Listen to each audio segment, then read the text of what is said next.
And I feel like that word hazing, it can also mean like, it's just like an umbrella term for making someone do something they don't want to do, right? Yeah. I also have pledged some of the lines that have come through. Yeah, you always hear those stories, fraternity stories, but at least for me, for the process, it was, if it doesn't make you better, it's not worth it. If this doesn't improve you as a person, then why are we doing it? Is it always straightforward, or is it like where like Mr. Miyagi makes you wax on, wax off, and that gives you something else that you didn't see before? Is it like that, or is it see a different perspective? Yeah. Hey there. Welcome to the Gluten-Free Organic Thoughts podcast, where you are encouraged to express your natural thoughts and views through casual, meaningful conversations that hopefully can lead to learning and understanding new perspectives. To find out more info, visit www.gfothoughts.com. Now, here are your hosts, Michael Wong and Robert Din. We hope you enjoy this episode. Hello, everybody. Welcome back to another great episode of Gluten-Free Organic Thoughts podcast. My name is Michael, and I'm one of your co-hosts for this podcast. And always with me, Robert Din. Hey, how's it going, everyone? Welcome back to Gluten-Free Organic Thoughts. We got a couple guests today. Normally we have just one guest, but we have double trouble today. This is a special episode, Yeah. So with us, we have a good college friend of mine, Ryan Valdes, and Giancarlo Franchini, and fellow Gator graduates. Yeah, all Gators today on the pod. Actually, all Gators today. Oh, yeah, yeah. That's right. Well, this is the first time on. So before we kick it off, what are you guys drinking? Ryan, you want to start off? I'm drinking a nice cup of Heineken you left from... I left. You left, or Wow. you ordered for our game night. A game night, yeah. And he's drinking it out of Red Solo Cup. Yeah. Yeah, Classic. I don't want to have labels and stuff here. There we go. It's a blast from the past. It's like these guys just had a beer pong game or something. Right. Yeah. Right? Yeah. Is that what you How guys about are you? doing with the Heineken at Ryan's house? Nah, we had a game night. We took it chill. So Casual. very casual. How about you, Giancarlo? What are you doing? So this is one of my personal favorites. It's it's a Golden Monkey. It's Ooh. from Victory. I really like it. It's one of these like one and done kind of drinks or two and dones. So you just sip it? You don't chug it? No. This isn't like Heineken, Yeah, this is not used for beer pong. This is more like, chilling at home. Chilling at home, have a deal. Yeah. Yeah. Robert, what are you drinking tonight? Are you gonna finish your bottle today? I don't know about finish a bottle, but I mean, I have a bottle that I just opened. Dang. It's Donaldson Rosé, sparkling rosé. But But yeah, it's Monday.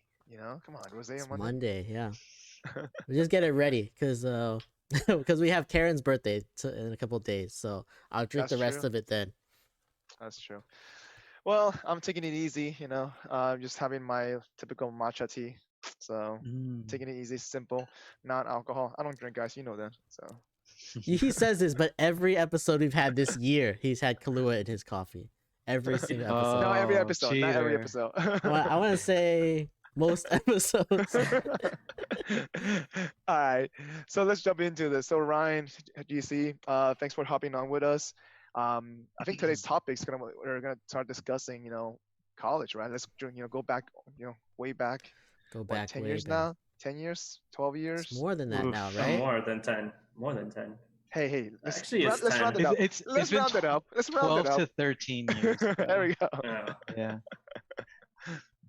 But well, let's start with, first of all, when you guys chose University of Florida to go to school, did you guys had a choice, or what was your thought process, first of all? Like, why UF in the first place?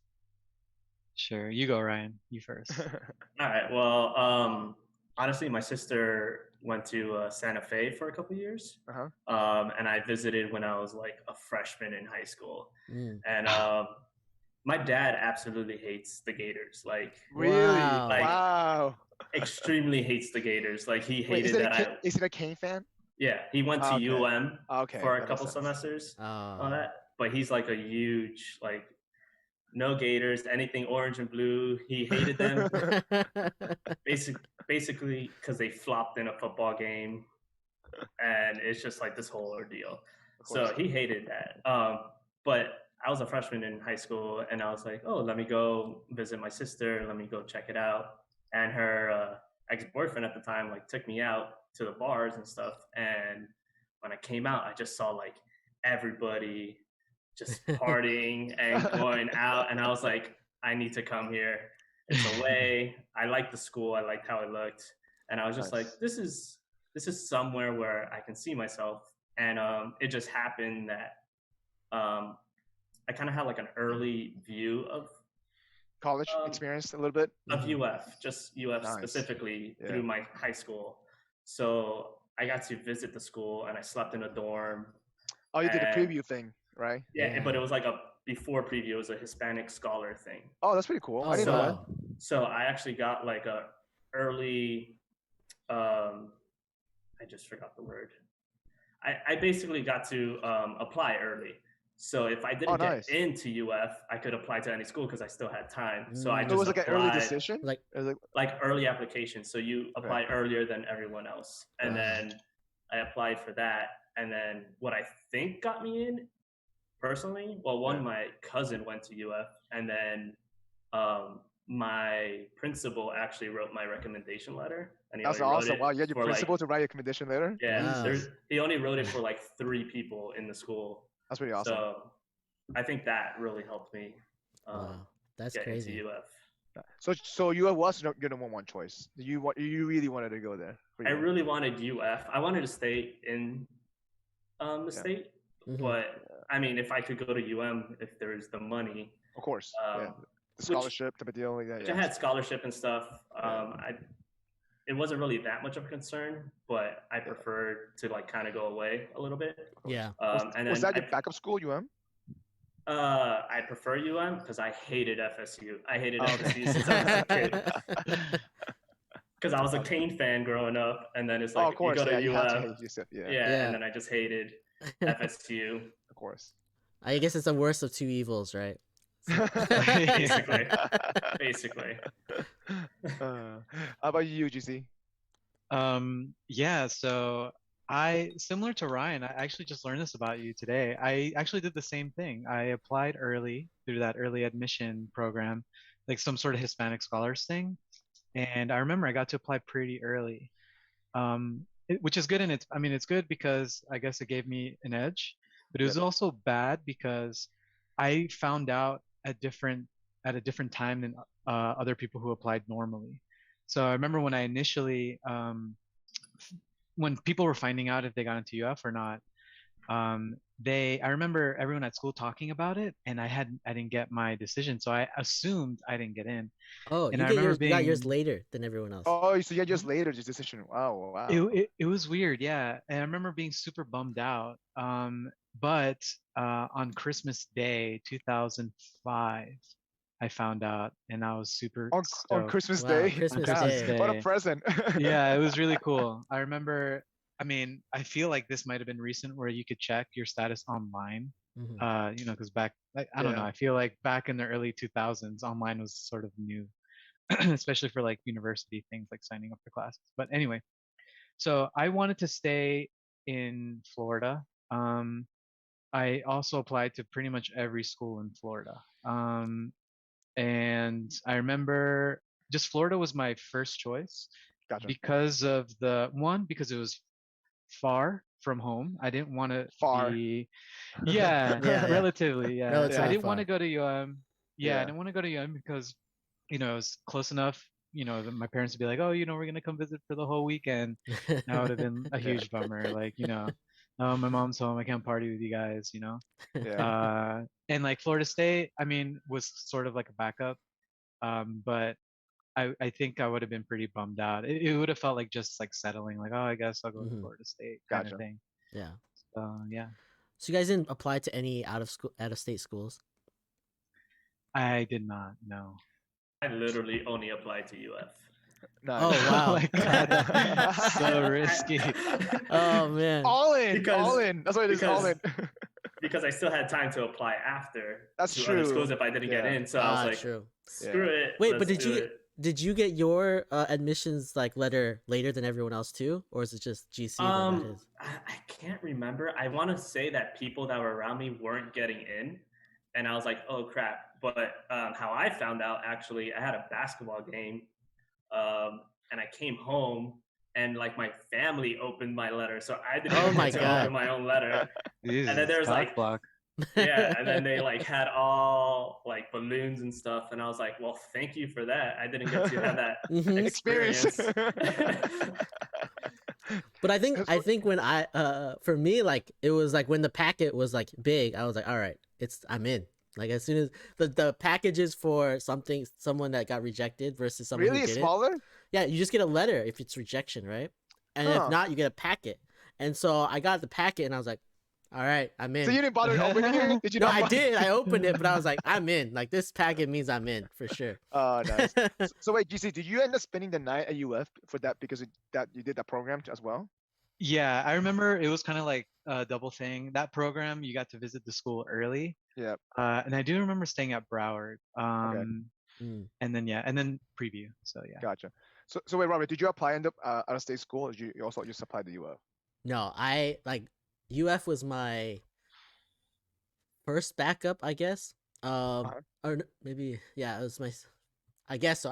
I first applied to Duke because I did this when I was in high school. There was this thing at Duke that I did, um, and I was like, oh yeah, I want to go to Duke. So then I applied to Duke, and then I was waiting because like I wanted to apply to MIT as well to see if I could get in, and I got like references and all kinds of stuff, but I got my rejection from Duke first. Like I think mine was my early admissions application was to Duke. So I Okay. applied and I got rejected from there, and I was like, oh yeah, I'm not getting MIT if I didn't get into Duke. So I just didn't Oh. apply to MIT at all, and then So you didn't apply at all, you're saying? not to MIT because once I got rejected from Duke, I was like, there's no way I'm getting You in. never know. Yeah, maybe they can make a mistake or something. But yeah, I was like, so I applied to UF. I applied to Rollins College as like my last choice, and then actually got my Rollins College admission like acceptance first, and I was like, oh man, I got into college, and then I took it to my dad or my parents, and I was like, hey, I got into college, and they're like, how much is Rollins College? And it's like a private school, and they're like, and I was like, told them, and they're like, how are we gonna pay for that? Like, why did you apply to this place? And I was like, they shut it down so quick. And I was like, man, this is not as fun as I thought, as everyone else says. But yeah, I got into UF, and I was like, all right, that's the spot. Like I was like, that was the spot, and it was mainly because I wanted to get into the medical field, so I wanted like as every other So back Asian then, oh, kid, so back then you wanted to get into the medical field, I see. as like every other Asian kid, like you gotta go be a doctor or pharmacist or something in medical field. So I was like, best medical school is UF, and that's what I was gonna apply to. So what did you? I guess have you visited the campus beforehand? Mm-mm. I had No. I had, Oh, okay. no idea even what it looked like Yeah, me until neither. yeah. All I Besides, did was yeah. like look up rankings, and I was like, all right, I'm going to the top ranked school. So I did something similar, but my out of state school was Berkeley, but I got waitlist as but I did early decision actually for UF just in case. Mm, Um, but I the reason why I chose UF is because I went to rankings. Okay, you know what? This is gonna be my backup school, yeah. and then I ended up applying to a bunch of scholarships, the Gator Club scholarship, things like that. So I was like, you know what? Just whatever in-state school gets the most scholarship. And so once I found out I got waitlisted from Berkeley, I was like, you know what? Hopefully UF gives me the most money. And my backup school was actually UCF. I got rejected from UCF, You got believe it or not. rejected from UCF? Yeah, I got rejected from Wow. UCF. And then FSU gave me some money, and then UF gave me the most money. And I was like, this is a no-brainer. So Yeah, yeah, but my first night it was preview night actually at UF. me too. Yeah, I was like, oh, this is such a cool campus. Yeah. You know, I got there and I was so like, I yeah, stayed at Broward for a preview too, and yeah, then I stayed there for my freshman year. That yeah. was my dorm. But I mean, I didn't experience that party scene like Ryan did, you know, as college and stuff. So like, Me I either. was my first party literally. I remember like even in high school party, my high school party was like a mediocre party. Once I remember my first real party, like I remember second week of UF. was some frat party. It was like nuts. Wow. It was just nuts, you know. So like, I'm sure Ryan, though, you went to a high school who probably threw crazy parties though, right? Um, yeah. Yeah. So like, so my high school was pretty well off. I mean, we've had like A-Rod went to it for like the first year. He got cut from the baseball team. So You got cut from the baseball team? yeah, that's like the school. Like we knew our trainer for sports was the guy who cut him. So we'll always be like, how did you cut A-Rod? Wow.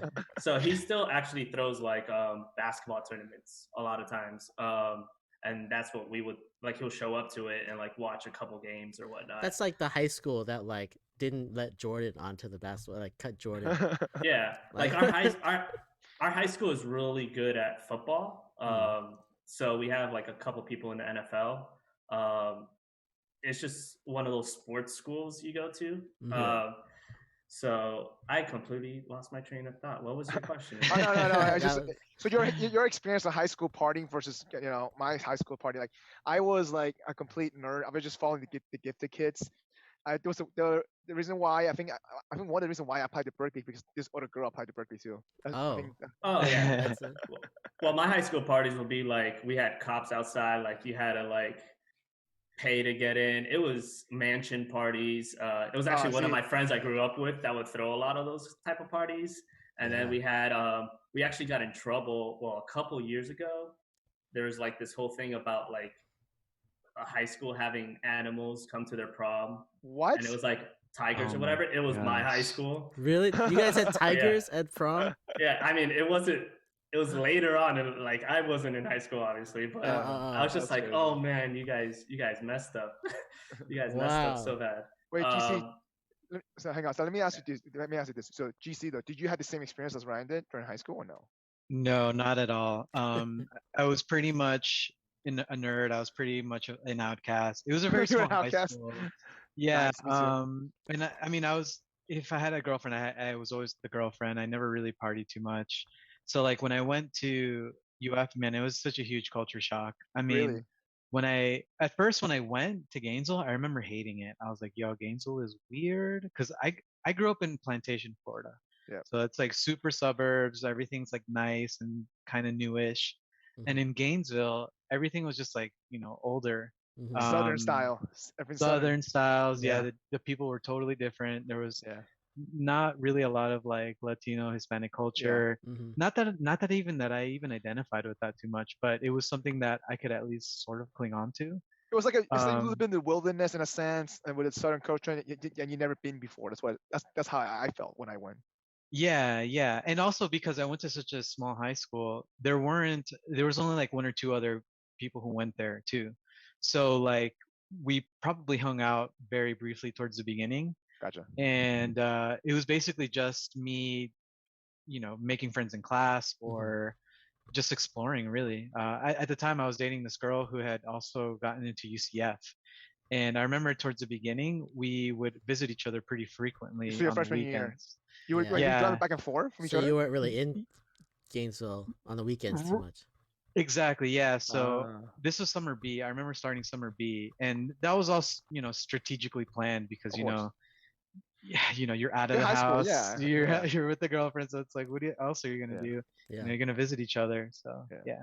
So wait, Ryan, was your experience your first time UF was like that, like the culture shock too? Actually, I didn't really party that much in high school, so I actually was like DD every weekend. I don't think I ever got drunk till I was like 18.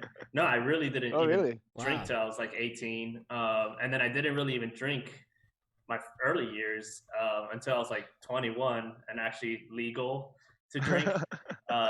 You don't have to be PC on here, I've already told the audience that I quit drinking before I was 21. Well, because I had like a cop father, so a lot of that like still stuck in my head, and like you're always like being watched no matter what. Like, like there was one time when I had my motorcycle in college that I drove on the highway in Miami, and my dad specifically was like, "Don't ride it on the highway." And then when I got back home, he was like, "So I heard you were on the highway." Oh my god! What? What? Because all the cops are watching. Oh, you because cops. They're like his he cop was buddies he were. was head of personnel, so he Oh, basically hired, fired, did all of That's that. crazy. So like wow. all the cops knew who he was, and it was just one of those things where you're just like, if you get in trouble, They He'll know. you can kind of get out of it, but at the same time, he will know. He will So know. Yeah. you'll get in trouble when you get back home. Yeah, that's So, bad. so from a culture standpoint, though, was UF expected the way you expected it going to UF, like that Southern style, that from Miami? You know how it is. Miami is very Hispanic, right? You actually lived in Miami. Yeah. So So for me, culturally, until I started working there and going to the outskirts, culturally, it didn't really affect me so much gotcha. because people think I'm white anyways. That's true. So it's like when I get in a Lyft or Uber, they always talk to me in English, and then they talk shit in Spanish, and I'm like, okay, I know what you're saying.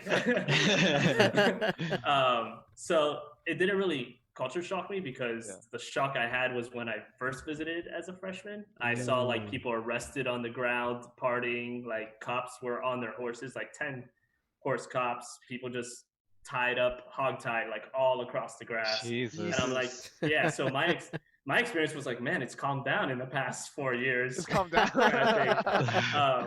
But then when I got to the outskirts and started working, then I started seeing like people were like, "Oh, you have an accent," and I'm like, "I have an accent. I don't understand. Like, I've never had an accent in my life." They're like, "Are you Mexican?" I'm like, "No." I would always get Oh, that kind of shit. response, and I'm like, "No, I'm Cuban." Blah blah blah. I start having to explain Gotcha. everything. So the culture shock was more of the outskirts. I always felt like UF was a bubble, and once you got out Totally. of that, it was That's true. really I sketch. Because Gainesville is Oh. like it's like basically it's a school. Like the school is the whole city almost Yeah. until you Yeah. get to the very outskirts. like of it. Newberry. Once you go to Newberry or even further out, like that's where Yeah. what's it called, that garden place all the way in the west? I forgot. Like what the dim sum place was, Robert? Like the Asian place. There's a garden. What's it called? I don't know what I the don't remember. everything It's like is. really far I haven't been west. to Gainesville in so long, Yeah. but So it was for definitely me- a college town, and so like everything revolved around the college. Yeah. Well, I remember my first time, like literally, like going to classes, things like that. Even just experiencing, you know, just I was like, damn, I never seen so many white people all at once. Like, like. And Oh, I went really? to like Wow. I went to like a kind of Jewish gifted school, but there was a lot of Hispanic Jewish people there. There was there's a mix, Mm. and but literally like holy crap, like, and you meet people from different out of state, Yeah. things like Yeah. that. Like, so for me, like I remember seeing sorority girls rushing, and I was like, what's going on? So I was there for summer B as well, and I got a dorm job. I told myself, you know what, I'm gonna be myself in college. I'm gonna put myself in every single situation to meet new people, no matter what. So I told myself, so I got a desk job at the dorms. So I had to hand out keys, check people in, dealing with drunk people, things like that. But at least I got to meet people. Mhm. But I remember seeing like, a bunch of white girls running, and I'm like, what's going on in Norman Field? And so back in the day, so the sorority girls usually get the envelopes, and they had to run to the houses in Norman Field and to the houses. That's what happened, and it was a show pretty much, and I was like, what's going on here? This is nuts. This is crazy. I never seen 1,000 girls in one field together, just running around. So Yeah, I mean that to me was also pretty it's a beautiful thing to see because it just shows how like it's such a university tradition, yeah, but Mhm. it's also again another culture shock, like something I never would have expected. yeah, Another thing that I didn't know was my high school was super not that into sports. Like we didn't even have a football team. oh So really? yeah, so like when people were going crazy with the tailgates, I was like, what the heck is going on? And that to me was crazy because I didn't even really grow up watching sports at all. Like Yeah, not even my dad watched soccer or anything. So for me, everything. I feel like once you go to college or and especially UF, you're basically sucked into that realm of athletics and sports and so the you prestige. so you didn't Yeah. know anything about football at all going to UF? Nothing, Nothing. Me nothing. neither. Yeah, me People neither. ask me like, "Oh, did you sign up for the lottery for the season tickets?" I'm like, "No, why would I do that? Like, I don't care." I thought I Wow. Yeah. had to. I thought it was mandatory, so I applied by accident. because I was like, oh, $75 for a season ticket. I was like, I really have to pay for this. I don't even know about football. I don't even know like, but I remember vividly my first game, section 25, row 32, literally like on the corner What was next the to the seat? band. Huh? What was the seat number? I don't remember the seat number, but I Do remember. you I just remember the actually? section because it was right next to the band, and my roommate just dragged me out. It was a night game too, and Mm. just that Oh, lucky. energy, that crowd. I remember Chris Leak being the quarterback, and but it was just for me. I had no idea what was going on, so I just didn't know the game. But just the energy and that tradition there just drew me in for me. Ryan, did you also have like was there like a lot of high school sports going on that you had it, or was there also a culture shock there? Um, well, high school sports wise, we have a big rivalry with well, you guys I think all know Mario. So Mario and my high school were rivals. We were like both boys schools, and we actually would sell out before FIU did their football stadium. We sold out their FIU basketball arena stadium, Wow. and we were the first ones to have a game in the Marlin Stadium. That was, and we sell out those games because it's like 10,000 people, 5,000 Wow. Jesus people, Christ. because it's almost like UF. So that culture shock didn't really matter. Uh-huh. But for college to pro games, because I had season tickets growing up my whole life too, Ah. I would say that college games like blew my mind when I actually first went, and I didn't go till after we won all the champions when we started sucking again. Oh, really? Yeah. So you missed out the good old days. I missed the out all the days. good days. Yeah. So like that's when I applied because I worked a lot, especially on Saturdays. So I didn't really was like, there's no point of this kind of deal. But Sure. yeah, it was completely different energy. I'm used to sitting all game, Yeah. sitting next to old people, which is No, funny. you stand up. You don't sit No, down, it's man. always There's like yeah. I there's remember those literally noon games, man, all day long, all 4 quarters. Those noon games. Oh, yeah. no. So I'm used to sitting with like all these old people around me, and the only guy who sat next to me actually is from UF. And he goes to the UF games, and then he drives back for the Dolphin games the next day. Wow. Like that's how Dedication. dedicated Wow. he is. But he'd rather go to the UF game than a Dolphin game. Like he'll show up halfway. I think the energy is just better, and like It at is. the I think maybe it's a SEC thing, but like That's true too. I think it could be an SEC thing as well, though. yeah. I just feel like college game there's more passion. Oh, for sure. Mm-hmm. And I mean, and anything can happen. There's just anything can happen, Yeah. That's for sure, though. I'm here in San Francisco now, and like there's like college football games going on, and nobody cares. Like Really? nobody cares, and I'm not. It's like so me and my friend Sandy went to Auburn, right? So the two of us were in the building, and every Saturday we go watch football games, and we're like, oh, it's football. It's like football day. We're gonna go. Yeah, football Saturday. Yeah. Yeah, Of course. we gotta go watch football, and nobody else cared unless it was national championship. And like I'm looking around, like Stanford is here. Like people go to Stanford. They like they have a good football team, and then Berkeley's here. Their football team is not good. So like I guess that's why it's because there's not really too much going on. But like yeah, I know the difference between like the over here in the West Coast versus Southeast. The football is real. It could be no. I agree. It's definitely a southern thing as well. The culture definitely is definitely big. Obviously, I didn't know any better. I didn't know anything about that rivalry though, right?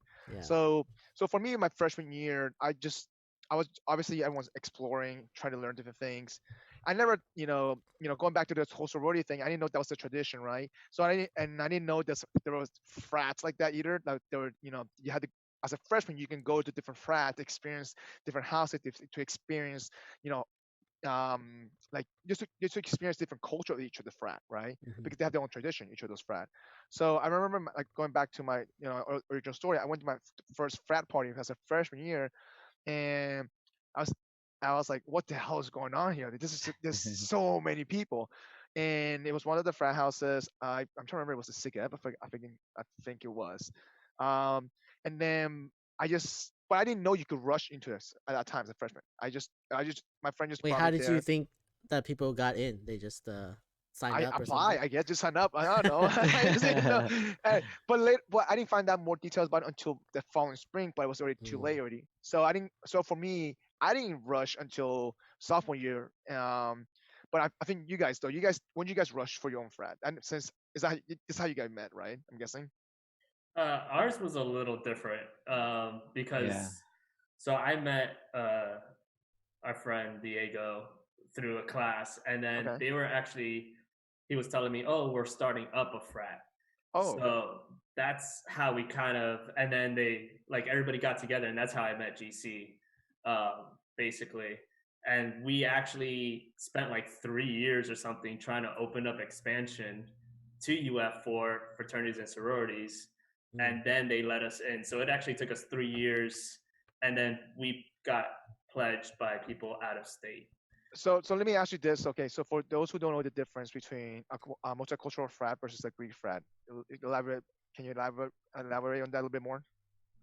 Sure, yeah. So in the frat world, there's different councils. Yep. You have your traditional, like American Pie, frat house Yep. fraternities. Those are called, I think that's called IFC, IFC.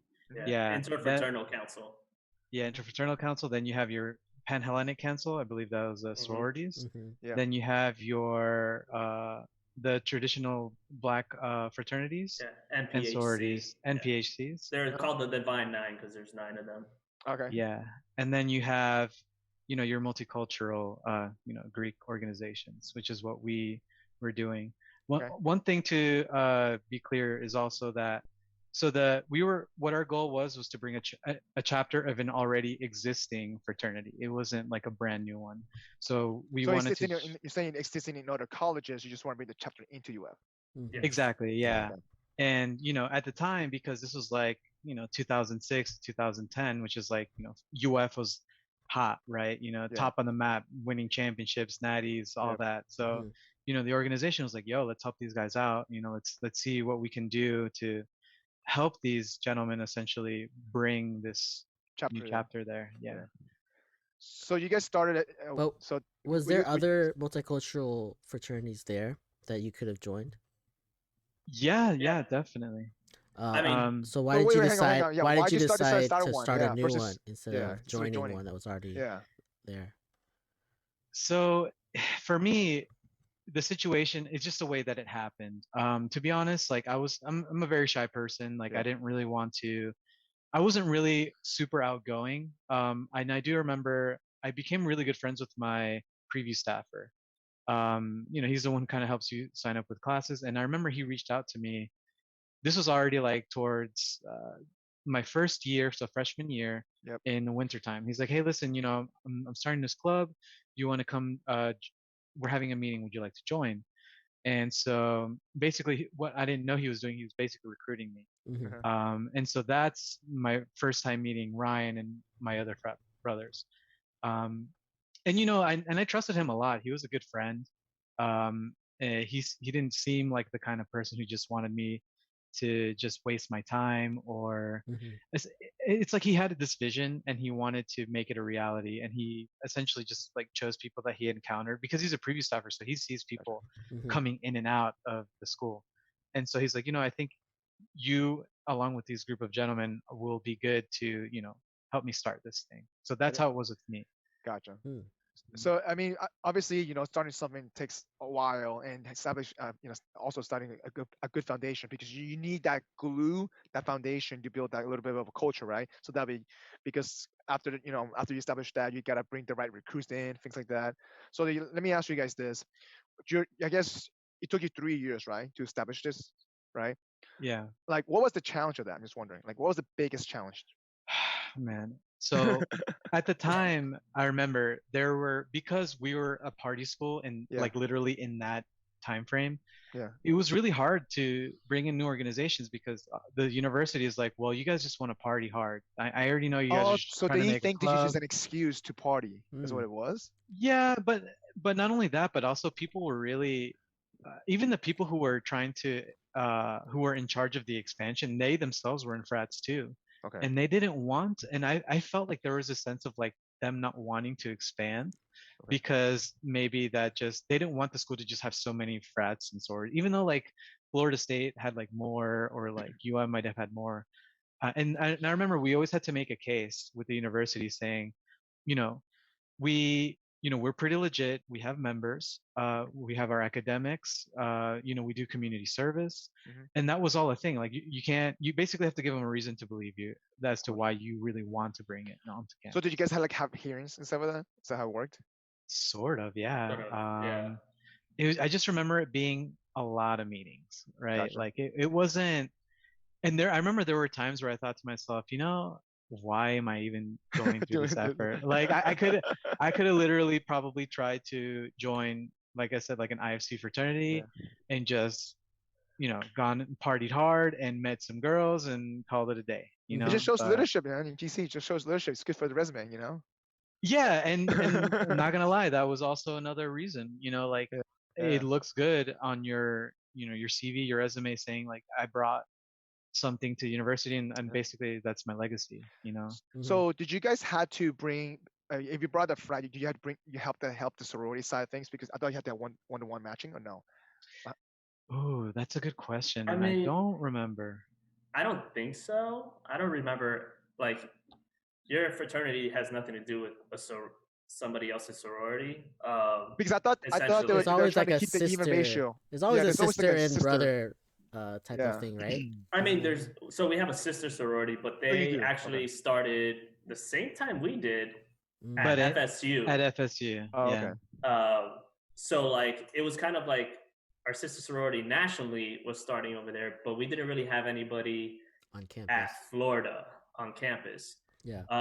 But what you have to do is that we started as an interest group, so like you kind of get help from the fraternity, but you start as an interest group. So you actually kind of act like a fraternity, but you don't. So you do like events to try to get your name out there so people know that you're trying to.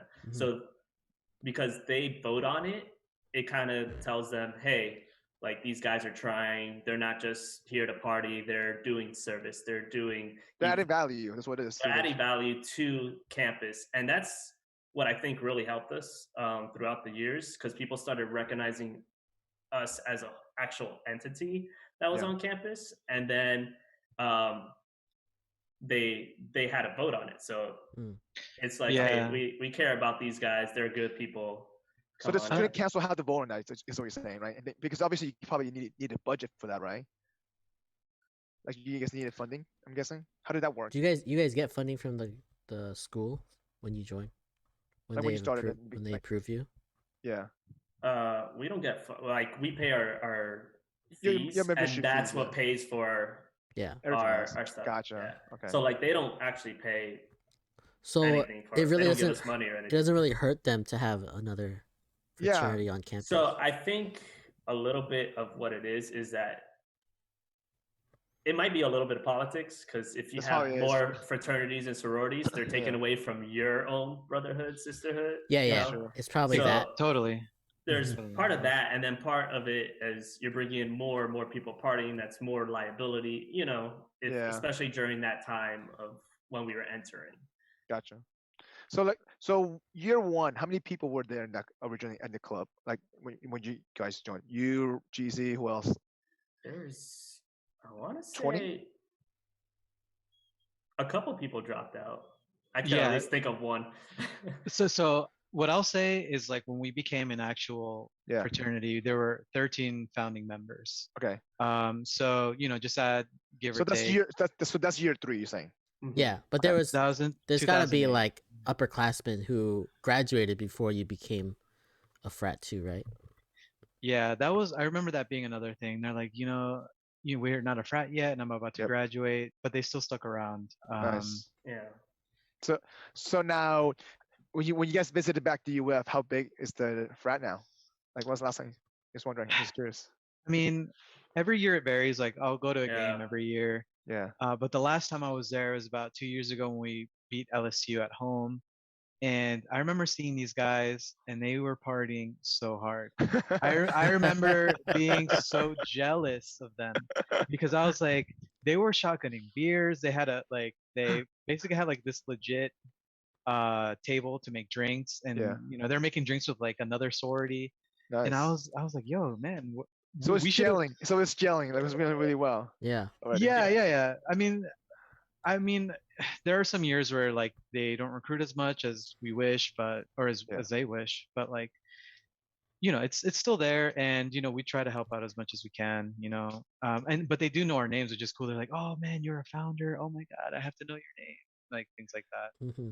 That's Yeah. pretty. That's pretty cool. I mean, seeing that 10 years, 12 years later, just still there, something that you found it. So that's good though. Yeah, they remember our names and stuff like that. It's just like you learn who the founders are and the charter members. So they'll be like, I'll walk up. I go there kind of often, so it's just like if I do hang out with them or whatever, like they're like they'll be like, who's this old guy with us? And then it's like, oh, that's our number 4 from the family line. And then they're like trying to like think back in their heads of like, oh, who's number 4? Yeah. And then they'll be like, oh, Sir Joker kind of thing. And it's like, it's cool to like, you feel like you've brought something Yeah. to people, to other generations. And like 10 years later, there's people there that have benefited from what you have accomplished. Wait, why do they call you Sir Joker? What is that? So like in a lot of like fraternity sororities, there's like line names. So it's like it's like your nickname. And we're knights, so we get knighted, and then we have like our nickname. So I'll be Sir Joker because I was like, I like to play pranks and joke around and stuff like that. Mm-hmm. And then GC has his own. Yeah, GC, what's yours? I'm curious now. I am Sir Mafioso. Mafioso. Yeah. Oh man, I you don't want to mess with him. I actually this is the first time I'm finding out about this, GC. So Yeah, it's not one of those things I really like flaunt or talk about. yeah, Not because it's not something I'm proud of. It's just college stuff. yeah, of course, yeah. You don't. Not all your like screen names and like all your usernames are not like Sir Joker and stuff like that. That's why my Instagram is like that, because I made it I made it in college. I made it in college, and I haven't even used it till like last year, and I have like pictures. So you just kept it. Yep. Wow. So okay, let me ask you this. Obviously, the challenge. You guys went through the challenges, to starting that up. Like cultural wise, though, like is that what you guys envision? Like not looking back, just wondering. Like, or do you guys, or was it, or did it came out to be totally something different? Just wondering from that frat. And by the way, I don't think Robert knows the frat name, so tell him. Omega Delta Phi. Omega Delta Phi. Yeah, OD5 for short. OD5. Yeah. Okay. So yeah, I mean, to answer your question, I remember when when we were founding it, my train of thought was like, I just hope people have fun with it. I remember having to sit through so many meetings and hating it so much because it wasn't just a typical frat meeting. It was like we had to like meet for literally everything. Like it consumed so much of our time. And how to spend the money, how to recruit, how to market it, all the things like that. Yeah, The planning. Planning. I remember Robert's Rules of Orders, and I was like, OMG, this is like, I feel like we were trying too hard. And there were times where it wasn't fun, and but we had put so much work into it that it was one of those things where you can't just abandon, like especially after so many years, and like we felt like we were so close.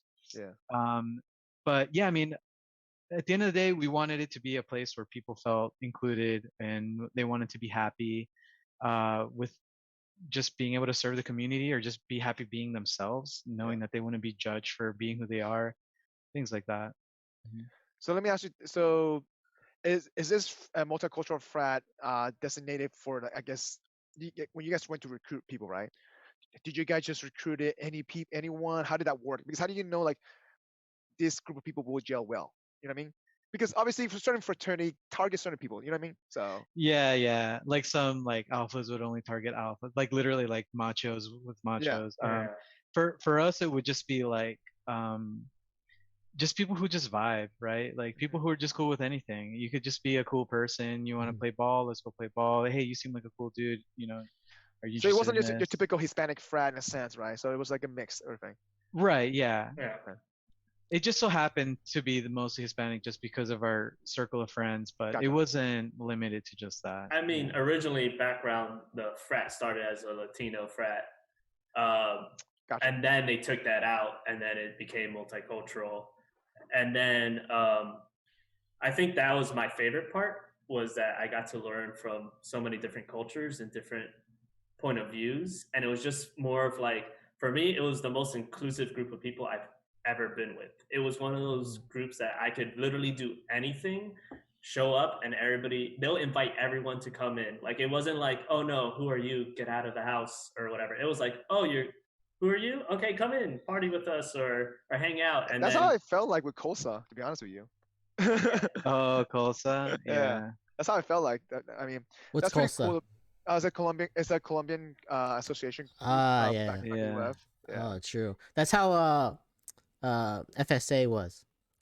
What's Back in Oh, the what's the saying? Filipino Filipino student. Student Association. They're just Gotcha.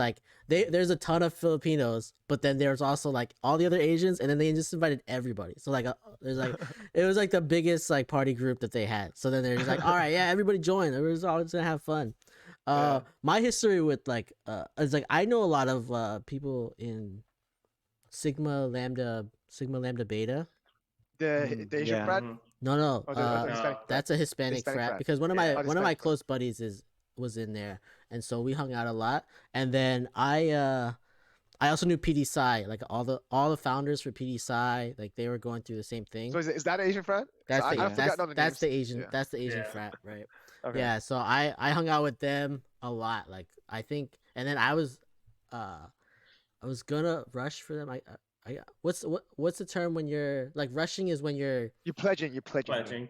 yeah, pledging is actually going through the process, but rushing is Gotcha. actually like Right. trying. So like I rushed Yeah. for PD Psi, and then they didn't bring me on because I was working like 3 jobs at the time to pay for That's everything. right. I remember that. You were working. Oh, You were I was doing like deliveries. What I was else like you a were doing? workaholic. Like no, I did deliveries on multiple Yeah. did deliveries. I worked at Walgreens as a clerk, and then I worked one of the sororities. I was doing their dining at night. So then I was like just all I did was bring out food, and then I get to take food home at the end of the night. You did that too. Yeah, Nice. so it was great, right? So I was doing Yeah. those, and then just saving up money so that I could so that I could go through the pledging process.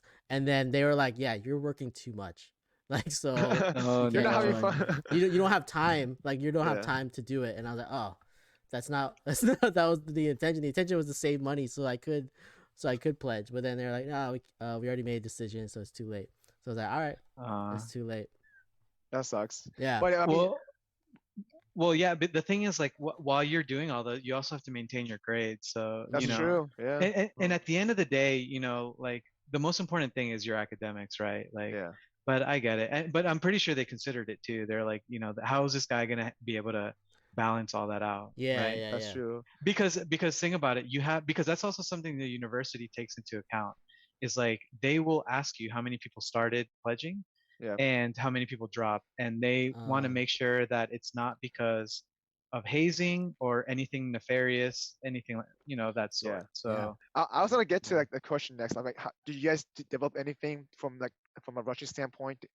Anything like you guys made your pledges do? Just wondering. Curious. Any good stories you'd like to share? Probably not allowed to say, huh? well, yeah, I mean, I'll say this. So I'm assuming you're talking about like hazing. Not Every necessarily hazing wise. It's just in terms of just because at the end of the day, right? I guess part of to the rush, you want to make sure the people you bring in are you build that trust and that bond, right? So I remember when I was rushing for a frat, one of the things we had to do was get together randomly with some brothers, the fastest team to build a beer pong table, right?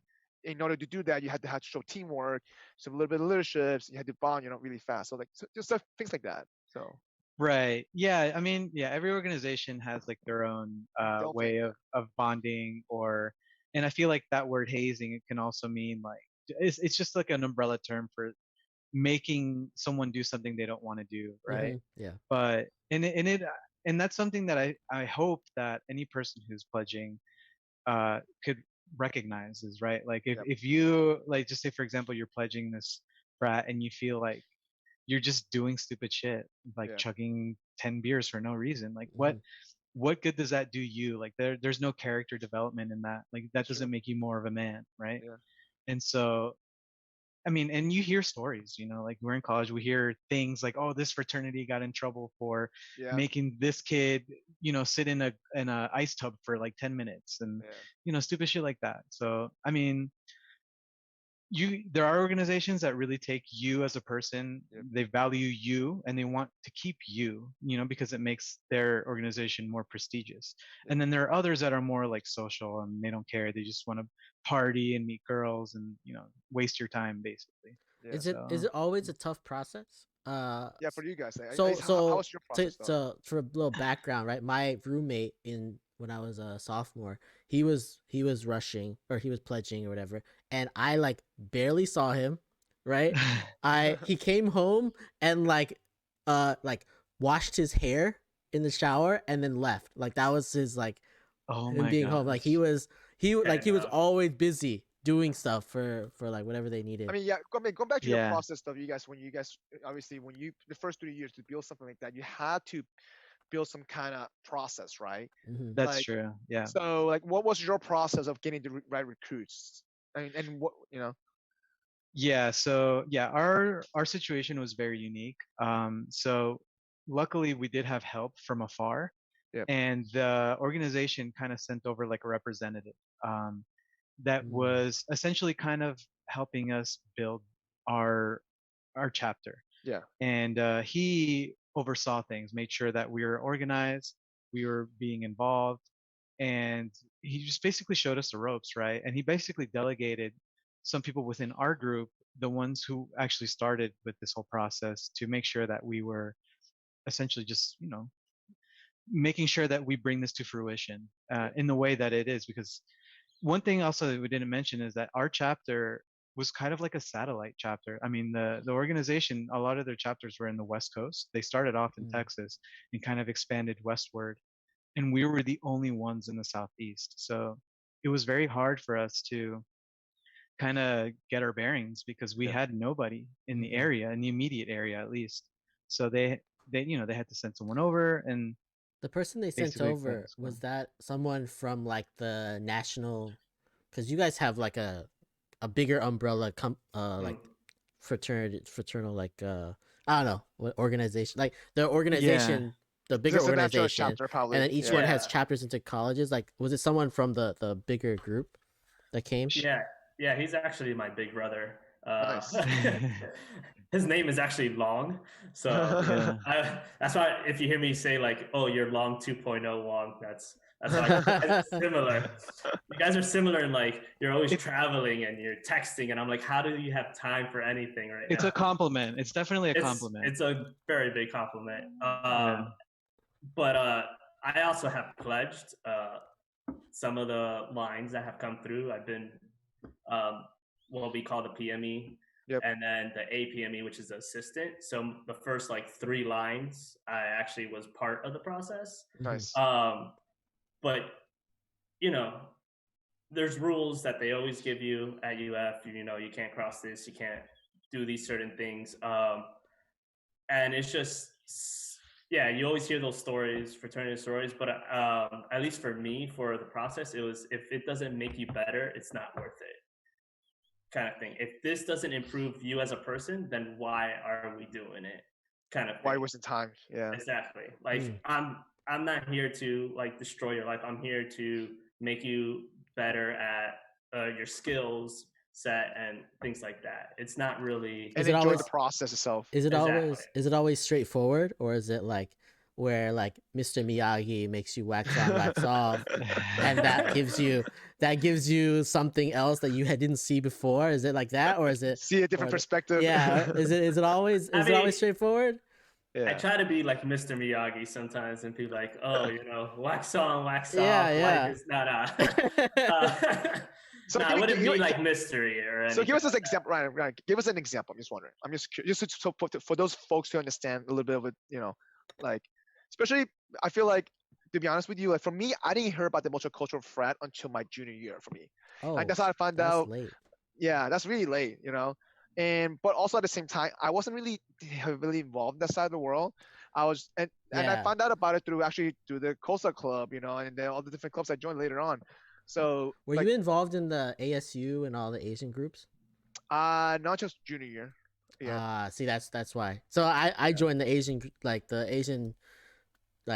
student societies Union. like Yeah. immediately, like as soon as I joined all of those Asian groups, and that's where I learned about PD Sci, like their interest group that was coming up, and then all of the multicultural stuff that went through. So it might be that you were in the different circles. yeah. For me was that I did not. My goal was to try to find different pockets of different areas, like every year to explore different areas, different pockets, so that way I can meet different group of people. Hmm. Until like just for me it was collecting network, right? And so I put myself in a different position. And like I remember my freshman year, I drew a map out. You know what? This is what I'm gonna do every single year, just to make sure that I hit different type of group of people. Dang, And how did you and know all of the sectors that you wanted to hit right away at well, the beginning of it the wasn't. right I when you didn't know all the started? sectors though, but it was more like, okay, I know that I want to check out the frat world a little bit first. Then I knew that I want to check out the Hispanic sector, a little bit first, and then and so forth. I just didn't know where yet, but I was just a little roadmap, right? I see, I see. Because I really want to do the opposite of what I did from high school, because high school I didn't do that. So that was like my game plan a little bit. And then on the way to the process, I started meeting a lot of people who just threw parties. And so I started collecting names. And then by the time my junior year came around, I was like, I don't need to be in a frat. I have this whole network of underground parties now. I can find a party every single weekend. Mike was like Totally. the party guy. Like if you needed anything to be, if you wanted to know what was happening, Mike knew everything that was happening every night of the week, It was no crazy. matter It, what. it was it was to a point. It was crazy, I'm pretty sure I've run into you at many Yeah. parties. The parties overlapped. Yeah. So Yeah. So GC, yeah. I feel like you and I have met before. I don't think me and Ryan met before though, for sure during college time. Like Well, so. yeah. Yeah. Well, like what Ryan was saying, he was actually very responsible and he worked a lot in college, which I thought was pretty crazy. So that's why. Yeah. So did I. I had two jobs. Yeah. Well, I mean, Ryan ended up working on Saturday nights, which is like, party Oh, prime time. Mm. I was doing, yeah. and I would do like sorority parties at like, it was like 11 to like 2 a.m. It's a skating rink. And they're having like these parties where they're bringing all the sorority girls are going, but it's only them. So I'm like, Yeah. it was So a disaster. I had to What? I had to sacrifice one night of the week. So for me, when I was doing the dorm job, I had to do one overnight shift between 12 to 4 a.m. So I either did one Friday night or one Saturday night. So every week I had to pick one of them. It was kind of tough choice sometimes. Yeah. Yeah. Mike, you would call Mike up and be like, "Hey, Mike, what's happening today?" And he's like, "Oh yeah, there's 4 parties. All these these are the people here, here, here, here. We're gonna stop by each one, and I'll let you know which one's the best one." And so like That's how it works. I just wait till Mike calls and it's like, "All right, this is the best party to be at. Let's go." I was like, "All right, I guess that's where we're Yeah. going tonight." But I mean, so okay, so I mean, for me, like at that point, I was like, you know what, I don't need to join in a frat, anything like that at all. Hmm. So, but it was nice because I still got to know a different group of people, and I do wish that I feel like for you guys, you build like a brotherhood, right? And so because even after college, for you guys, you still stay in touch, Hmm. Totally. and it's something that you're gonna carry probably rest of your life. I think that's one thing that I'm jealous about that I didn't have the experience on. So So Yeah. so when you were in the frat, you didn't I develop those dropped out. bonds. I lasted a month. That's it. I Oh. at least it was the beginning of my mechanical engineering year and during my sophomore year. I was working two jobs, and I was not sleeping at all pretty much, and Mm. so So you didn't I had to you drop. didn't get through like the whole process. I lasted 6 7 weeks. Yeah. Yeah. But yeah, I didn't get through the process because it was tough because they were literally demanding almost every hour of my time, Hmm. and we were doing Yeah. projects every single day, and we were traveling to Jacksonville, Tampa every on the weekends. I'm like, no, I'm like, I can't do this. I need to work. I need to do the other things. So for me, I think that's where it's the primary difference between multicultural and an IFC or I mean, MPHC and multicultural pre-council, they're kind of very similar. yeah, And then you have your IFC and PC, and MGC and MPHC, they're small groups of people. You're not going to have hundreds of people in your fraternity or sorority. So you actually get to know everyone. Yeah. And it's more of a brotherhood than if you just join, you pay your dues, and you have like people going in and out of a house all day. You don't really get to know them the same way. So I think that's the biggest difference and what I actually enjoy being in a multicultural one. Yeah, I think that was like the most attractive thing when I was like looking at frats and all that stuff. Like, was that the guys that I met were like very much brothers. Like it felt like very much like a brotherhood, and they were all very close. They all knew each other really well, and like everyone was really like it was a good type bond, right? And that was very attractive when I was like looking at it. Um, and yeah, I just and even now, like you like you can like talk to them and like, oh yeah, I've talked to this guy. Like we're all real strong brothers now, which I don't think I got outside of that. Is more like, oh, I have friends already that I'm pretty strong with, and now we added a couple of new faces into that mix, right? I still feel like having, I mean, what kind of frat you coming out of, right? I feel like that still adds value after college, just because, especially with jobs, sometimes you never know what they end up at. Mm. I've seen scenarios where I have a couple friends who got jobs just because they had brotherhood there. To be honest, it helped. Yeah, That kind of totally. network does matter though. So It I mean, does, yeah. I mean, in general, you'll see. Okay, so like certain fraternities and sororities, you'll see even in sports, the cues are usually more the sports people. So Michael Jordan's tongue thing is actually from the fraternity. It's not from. They're called dogs, and they do a sign where they put their hands up, and you'll see athletes when they come out of the tunnel. Football players, they'll do the sign. Michael Jordan's tongue thing comes from that. It doesn't oh, come that's pretty from cool. I him didn't know just that. like doing a tongue thing. So like Shaquille O'Neal's part of that frat. Well, Bill Cosby, but let's go past him. But you'll see that a lot of people that have been successful have Yeah. come through fraternities and sororities because that's a great way to network, and you have that support behind That's you true. to help you. Oh, I have a job. I need a job. There's groups that I go on, and they still send. Like they still talk to each other. Oh, who's in this city? Can I hang out with you? Can I sleep on your couch? Mm-hmm. And that's how we kind of like network and get around Also, to things. between Greek societies, like I have talked to people who have gone to interviews and they're like, oh yeah, like this guy was in some some fraternity and he's in like a multicultural fraternity and he's like, oh yeah, and we just talked about Greek life and then that was like the majority of our interview and it went great, right? Like, and they weren't even like the same. They like the guy wasn't a multicultural guy. He was just he just was in the Greek life, and it seemed like to be a bond, like there's something Wasn't there relatable. between It's them. something to Related. relate to, right? Yeah. Yeah. Yeah, I think it's like when you share a struggle of any sort, you kind of have this bond already. Mm-hmm. It's like, oh man, you had to go through that shit too. Damn, Yeah. bro, me too. Yeah. Like, I feel you. Like, I get you. So, That's yeah. true. All right, so we're gonna pivot a little bit here. We're gonna jump into our extra MSG session, then we can get into the little gritty detail of decisions in college. Okay. Okay. First things first. So who wants to go first for the funny session? Robert, you wanna go first? I don't have anything that's pretty funny. Yeah, I think we're gonna skip this week for funny You're gonna segment. skip this week. All right. Yeah. How about you, GC? Something funny? I don't have anything funny. I just have something interesting that's very apropos to this. All right, go ahead. Wait, so do I how do I share this You with just you? send Like, it through the WhatsApp. all right, let me see if I can do this quickly. So Facebook, you know how like Facebook likes to remind you Yes. of things? This actually popped up on my newsfeed the other day. Okay. Oh, please don't tell me it's our dubstep or dub. Oh no, not like that. Wait, I want to got that see. today. I want to see the dubstep now. That's what I want to see. That's a Ryan. long video. Oh, Yeah. nice memory, 12-year memory. Yeah. So this was when we won our championship in 2008, I think. Yeah, 12 years. Dude, Yep. 12 years ago, bro. That Yeah. was insanely long. So that, me, Mel, Mario's there. He's wearing glasses. He looks Yeah. weird. I knew I met Mario before. I was like, Mario looks so familiar when I saw him again with the beard. I was like, Yeah. What a great time to go to UF, right? Like during the time that we went to college. I remember I got there the first year we won a national championship.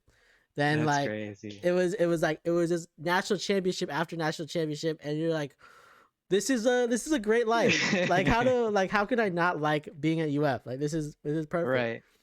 And even to this day, the only university with back-to-back like football, basketball in the same year. So Yeah. like even in like I said earlier, like I didn't grow up with sports at all. So that to me was like I thought that was normal. I thought that was just Yeah, winning was the thing. So I can imagine someone going to Alabama thinking the exact same thing right now, right? Like, oh, Of we just win exactly. course. natties all the Yeah. time, They're and so then they used lose to a it. game. Yeah. The problem is we won Basketball football first. and Yeah. basketball. No, we won Yeah. football, basketball, I think it was football No, it first. was Basketball basketball, first. football, Then basketball, and basketball, Oh, then then football. football like a year later Yeah, or and something. then yeah. then It was baseball, then gymnastic, and yeah, then and we just like won yeah, everything. And I'm like, oh yeah. man, like We had it we went so through good. that drought where like our football team was not good. And I'm just like, man, what happened? Maybe they need us to come back to college. Yes, We go to Like, graduate we got school to or go to the swamp. something. We go back to graduate school, and then like then they'll start playing well again. But yeah, it's just you're just so spoiled when you're when you Yeah. go through To college be again. honest, I didn't start caring until we started sucking because I'm like, damn, why are we not doing so great? And so Oh Really? like, yeah, like you said, I'm like, I gotta go to these games. I gotta like Yeah. scream. Like even to this day, like that game at LSU 2 years ago or 2 or 3 years ago, when Joe Burrow threw that interception, I'm like, Yep. it's because we were too loud. yeah. No one could hear shit. Yeah. A Wait, so six did man, you man. go? A Did you six go man. to the parties? Like after the national championships, like what was it? Oh yeah. What Yeah. street? So What street was that on? That everyone just like university. University. university. Yeah. Yeah, University. Yeah, that university. everyone just like went to, and like people were like climbing up on Yeah. poles and Pulse. stuff. Like Yeah. it was crazy. Like that was just nuts. It was such a good time. All right. Yeah. So Ryan, what's your thing? You have funny thing to share? Funny Oh, story? let's see. I got plenty of funny stories. Oh I mean, I'll go with a story that I guess when I first entered UF, when we were winning championships, I got a call from my father. It's not that funny, but I used to play basketball with the FIU coach's son, a former FIU coach's son. So I got a call and he was like, "Hey, do you want to be on the practice squad for UF?" And I was like, I'm 5'8", like 120 pounds, and we just won a national championship. No, I'm good. I'm not gonna. I can't compete with Joakim Noah. He's gonna It's a swat. practice The, squad though. Who Al cares? You Horford, know? yeah, it's just a okay. practice I was just squad. like, I just wanted to enjoy my time in college, so I was like, no, I'm good. I just want to like study and get out of there. Man, imagine if you said yes to that, I Ryan. know Where would you you get be a today? ring. I Wait, will you get a ring? Will you get a ring? I'm curious now. Yeah, I don't know with the practice squad. practice I'm not squad. They sure. get a ring. Why not? I don't know. But I was like, I can't do that right now. That's just. But you'll be I'm like gonna buddy get buddy swallowed with up. Joakim now, and you'll be like, hey, And you have Joakim, friends, that's true. You would have the network, yeah. That's true. Joakim, Sure. give me a ring. You know, like it's not that much fun. That's pretty good. I remember going to Midtown and Joe Kimno would just like straight up walk into the club. He's You'd be yeah. like dancing with someone and you Corey look Brewer, up. man. Corey Brewer. Oh man. I remember what was the Hispanic club upstairs? What's it called? Whiskey Lounge? Was it? Yeah, I think Yeah. so. Yeah. So I remember seeing Al Horford and Corey Brewer all the time there. I'm like, you can tell who they are because they're so freaking They're so tall. tall. Yeah. Yeah. Yeah. And well, the thing is that the club wasn't even that ceiling wasn't even that tall. You can tell like it was almost there. Like there was like Mhm. maybe a foot gap between the head and the ceiling. Yeah. Yeah. Yeah. That's crazy though. All All right. right. What's your story, Mike? So I don't have a story. I just had a funny meme that I want to show you guys quickly. So obviously, probably you guys probably watched some of the TikTok videos. You know how some their wife kind of just try to distract with the husband by getting naked in front of the Zoom call. And so there's this is a Reddit note of an image and title says a friend's note to her husband this morning. It is a note. The note says, "I'm on a Zoom call. Do not walk out naked." That's totally valid. Totally. Yeah. That's good. That's I mean, good. if you're working from home, I mean, being naked is fair game. That's all I gotta say. But distracting someone is what do you mean in an important meeting? You know, you can't distract them. I mean, I don't Wong, know. Wong did tell me to wear a shirt today because every time he FaceTimes me, Yeah. with my shirt off, I'm like, if you're FaceTiming me past 10, I think you're FaceTiming me for other things. I'm gonna be naked. Hey, So, keep it private, okay? I have a neighbor of mine who like they're an older couple, right? But like the husband is is like a CFO of a company, and so he's on meetings all the time, like making deals. And Yep. for some reason, he like when like we're all work from home, he's like right up to the camera, like he's like this, like right, always up, like covering the camera. And then his wife was like, "All right, like no, you can't sit so close. Like they need to see you." And so she told me the story where she got him to sit back, and then she came out naked one day on accident and like Oh, streaked the entire like everyone who was watching. hopefully the meeting was not recorded. Yeah, Oh, hopefully it's not. But she was dude. like, "Oh my god, I can't believe like everybody saw." That is so Oh hilarious. god. But yeah, Jesus Christ. that's a good story. Maybe that's my story today. There you go. There we go. There's your story there. All right, so let's jump back into this quickly. So, all right, so if there was three things that that you learned about yourself going through this frat process, building this foundation, now what would that be? Just wondering, Ryan. Start off with you. 3 things going through this process. Yeah, Let's see. that you learned about yourself. Yeah. I guess I learned a lot of having kind of a support system, because I did suffer from depression. Well, I do suffer from depression, but when things went like really bad, if it wasn't for them Mhm. being behind me and supporting me and taking me in, I definitely would have been probably in one of my lowest spots um, in life. There was just a lot going on at the time. So I think knowing who to have as your support and who's good for you or not, and who actually cares and will be there no matter what. Like if I disappear, like GC has never gone away. If I disappear for years, I come back, he'll be like, "Hey, what's up? Let's go and hang out." Like there's a lot of people that would just cut you off, like, "Oh, you're not doing this for me. Gotcha. Bye." Mm. I think that's my biggest takeaway from that. I also grew up with sisters, and I was closer to my mom than my dad, so I needed more of like that male bonding. Gotcha. And I noticed that it does make a big difference because I get my validation a lot from women, and it's affected me a lot. Like I say, I'm every woman's best friend. Never in a relationship, but so that is a big one for me, the male bonding and understanding how guys think sometimes than just women, and not just getting my validation from one perspective. I want to say the third one, it completely broke me out of my shell. I went from super shy to I will be in the back of the pack to I'm performing in the front. So you were shy? How's that possible? You were playing basketball in high school, going to parties. I How's that was shy? I was super shy. Really? I was really shy. I was a point guard in high school that like barely spoke to you. Like it made no sense. I was supposed to be a leader. I did it. I led by example. Okay. There we go. He's the Kawhi Leonard over there. Kawhi Leonard, there we go. Yeah. I was very like that. Like if you were to talk crap to me, I would just show you. I would just go back at you in my abilities, not in saying anything to you. Mm-hmm.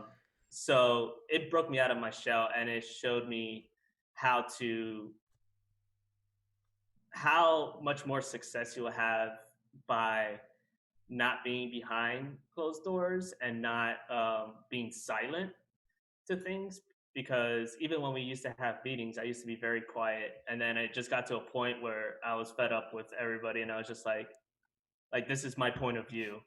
And then people started respecting me a lot more for that than just being there. So you pretty much found your voice in a sense. In a sense, yeah. I found my voice. Coming out of college, I was like the most confident I had ever been. That's awesome. For sure. Do you think you would have developed this without your brothers there? That's one of my questions, Robert. Jesus, you asked that. Yeah. There you go. Personally, I don't think so, because it was more since we were Brotherhood, having them, I represented them as well as myself. Mm-hmm. So gotcha. Whatever I did is a reflection of them. Mm-hmm. Even though I'm my own individual, I knew that my personal accolades would be reflecting on them. So I don't think I would have been as out, because even when I first started, I spent my days in my room, and I would go down to Miami like every weekend, almost like every other weekend. Wow. Just because like I was just that alone at the time, because no one came from UF. My best friends like went to FSU or went somewhere else. So I was really actually very lonely at the beginning. I was also on medication, so it helped me. If I wasn't on medication at the time for depression, I probably wouldn't have said yes to even meeting them to Oh, so actually have the conversation. you want to say I wouldn't yes have. to this? I wouldn't have met. I wouldn't have talked to the guy in class. Mhm. I wouldn't have. I kind of made fun of our teacher that first 7:25 a.m. class.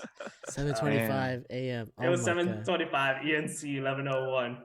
Oh my I god. wore like Oh my Hawaiian god. shirt. English. Oh my god, for first Yeah. class is tough. That's tough. Yeah. So how about you, GC? What are the three things you learned out of this experience from you? Wow, I don't think I can top Ryan's. It's not about topic, right? Well, It's about your own experience, man. Yeah. that's true, that's true. Well, one negative thing is I realized I'm really bad at managing time. We're all guilty uh, of that, though. You're not alone. Trust me. You're not alone. yeah, but it's like I remember when you're at school, and similar to what you said, Rob. Like a lot of people go to school, especially you have for like pre-med, Mhm. and that takes up a ton of time. Like all those classes you have to take. And I remember I was like, is this the right thing to do to like get involved, in anything while I should be studying? Because I'm already a very distracted person. It's just hard for me to focus in general. But I'm really glad I broke out of my shell, broke out of my comfort zone to meet um, with the guys because they literally became lifelong friends. Mhm. I talked to Ryan. I mean, maybe not as often as before, but like we're like you said, like we're always like, yo, hey, I'm in town, let's go hang out, or I'll go to Gainesville, we hang out, like as if nothing ever happened. This past weekend, I had a brother move, or he came to visit from Denver, and we just picked off where we left off. It's just good times. And that's the other thing too. I was also very shy. A lot of, and I think that was like what the the guy who recruited us or talked us into it. I think that was something that Wait, was was it his the same goal. guy? Sorry, just wondering. That recruited both of you guys or different guys? Well, I think you said it was Diego, right? So Ryan? I had Diego Okay. more kind of talk to me in 11 ENC 1101. He was like always like, hey, I got this thing, and I'm like, okay, well, I gotta go. It's 7:25 in the morning. Like, this is not the time to talk to me. So Yeah. he was more recruiting me, but I kind of knew Davi because I remember him from orientation. I was Yeah. just like, I was like, oh, that's that guy that was in the corner dancing or whatever. And then, like, I kind of knew who he was, but he didn't really recruit me. Diego recruited me more. How about you, Yeah. GC? Yeah, for me it was my previous staffer. He honestly he wasn't even my previous staffer. He was just I had another previous staffer and I guess she didn't really help me or I felt like she didn't. So Yeah. I just naturally gravitated towards his name is Davier. And he was just so radiant in the sense where like you talk to him and you feel like it's okay. Like you don't even if Mm. you're shy or angry or just nervous, like he just made you feel comfortable at home. He was just like, it's all good, dude, whatever. What do you need help with? And so, months later he approached me and he's like, hey, you want to join this group? And so like he made me feel he basically told me, take a risk. I know Yep. you're shy, I understand, but this will make you better. Basically this will check off all the boxes that you wish you could. Mm. And so That's crazy how two different people recruit you from the same starting frat. I mean, you know what I mean? Think about it. UF is not a small campus at all. 40,000 right. kids. Well, Diego was like Davi's really good friend too. Like, Yeah, from and like as a preview, I think previous so. staffer, like That's true. I remember. You guys remember Hui Huin? He was he was also a previous staffer, but he's like one of the founders of PD Psi as well, and he Uh-huh. was yeah, he was one of the guys that like I talked to a lot. Like I feel like if I had joined PD Psi, that would be the person I would choose as like, or like I would want to be like like My Big Brother or whatever, right? Like that, like he was always like they I think they choose really good preview Previous staff. staffers. Yeah, They just I had a definitely. choose a shitty really previous good. staffer. No, and Hui wasn't mine. Hui wasn't mine either. But like he Yeah. was one of those guys, and so like those guys are so outgoing, and That's true. they're all very like personable. I Yeah. don't know. Totally. But think about this, all right? There's so many preview staffers out there. There's so many previous classes. You know what I mean? The odds of two guys, I guess, being the same previous staffer that choosing, and then you guys are, being in the same foundation club. Think about it. How many people were in that first year with you guys? 20? About, I would say, Yeah. I want probably. to say. Yeah. Yeah. So it's pretty small. Think about it. The chances. You know what I mean? Yeah, but they see everybody coming in. So That's Yeah. true. Yeah. they're also It's like like they already yeah. have a mental note of who to talk to afterwards. I mean, Yeah. That's obviously, true. while you're in preview, you can't like poach people as you're guiding them. That's Yeah. So this is like way after Yeah. Yeah. I preview mean, happens. at least Diego was trying to recruit like 3 of us out of there, and then it was just me that came out of that. But I was like, sure, let's do it. Yeah. Let's meet All you. right. So for you, UGC, then obviously you get less shy. What else did you learn out of that? Just wondering. Yeah, so that the less shy or going out of my comfort zone, Yeah. the not too good at time management, and basically, you know, Oh yeah, because once you started finding some stuff, you had to time match everything, right? Because you were going through meetings, you had to go through all the craziness. So yeah, I guess I'm pretty two dimensional. I'm just like I have to do this, and this is what I'm going to focus on. But then once you introduce this new variable where it's like meetings, and then um, you know, community service, and it's like, oh my gosh, I can't do this. And I remember going to tutoring zone to kind of like help me catch up with certain classes. I'm like, okay, if I go to this community service event, then I can go to tutoring zone and basically catch up on stats, stuff like that. yeah, And then I guess the last thing is I feel like just us as in general, like we'll always find a way like to succeed. I studied, so just to give a little background, so I started off as a psych major, but also wanting to do pre-med. Then I found that was boring. Then I did animal sciences because the classes are very similar to each other. Because you still have to take the microbiomes and all that shit, but I didn't really like it. And so I remember I transitioned. Like I don't do anything. What I do now in school, or what I do now in life, I did not study in school at all. Me And too. so I feel like So it's like a part of that has like breaking out of your comfort zone, right? Like I feel like when I was younger, I just had this doubt of like, what the heck am I gonna do? How am I gonna survive? Like, I know I don't want to be a doctor, but this is all like what that my family like pushed me towards doing. But I'm like, yeah. I'm gonna kill myself if I force myself down this path. yeah. And so I don't know. I guess maybe the organization helped me become a little more resilient in that sense, And also, Well, it seems like it gave you the confidence, though. To be honest with you, that's what it Yeah. sounds like. yeah, definitely. You know, I just was out of my comfort. Like I wasn't in home. I didn't have the comfort to be Yeah. sheltered by my parents. Yeah, and to be honest, I looked up to all my friends. I looked up to people who worked during school, because to me that showed like insane amount of time management and Yeah. just dedication to work. I was like, damn, bro, I wouldn't be able to work and also study and party. It's But the like thing is that though, like you see people doing that, right? It kind of builds you a little bit motivation to do that yourself too, to be better. That's the thing. Oh yeah, for sure. Yeah, like I look up to all my friends, you guys, and I'm like, damn, these guys do a million things. How do they manage to do that in a day? And Yeah. so, Yeah. yeah. That's, yeah, that's actually something like, but it sounds like for you though, like a lot of it, like because you've gone through that experience already, you built something and you realize, oh wow, you found a way to do it. That gave you a little bit of confidence because now you can willing to go out of your comfort zone again to do the same thing again. You know what I mean? So it kind of helped you build a momentum going forward. That's Yeah. interesting. Yeah. It also introduced me to a lot of different personality types, right? Because True. the Yeah. more people you meet, it's like you realize, okay, this guy, he's really into doing things. He's not into chilling like I am. So, yeah. That's You're true. crazy. Yeah, So I had Yeah. to like when I was in school, like I also started out really timid, but then yeah, like I think like Mike, I set myself where I was like I need to get out of my comfort zone, and that was like a really big motivator for me. Like I pushed myself to do that, and I feel like if I hadn't done that, I probably like I don't know. Like I think I needed to force myself out, and if I didn't have that own self motivation, I don't know if that would like how things would come out now, right? But yeah, it was very much self motivated to get out of the comfort zone Yeah. and be a part of what's going on outside. Yes. So let me ask you this though, like, um, well, first to GC. So without going through the frat, do you think you would have done that same thing, like going out of your comfort zone, things like that? Just wondering. Just curious. Do you think you would have? That's a good question. I do think about that quite often, like would I Yeah. do it again kind of thing. Yeah.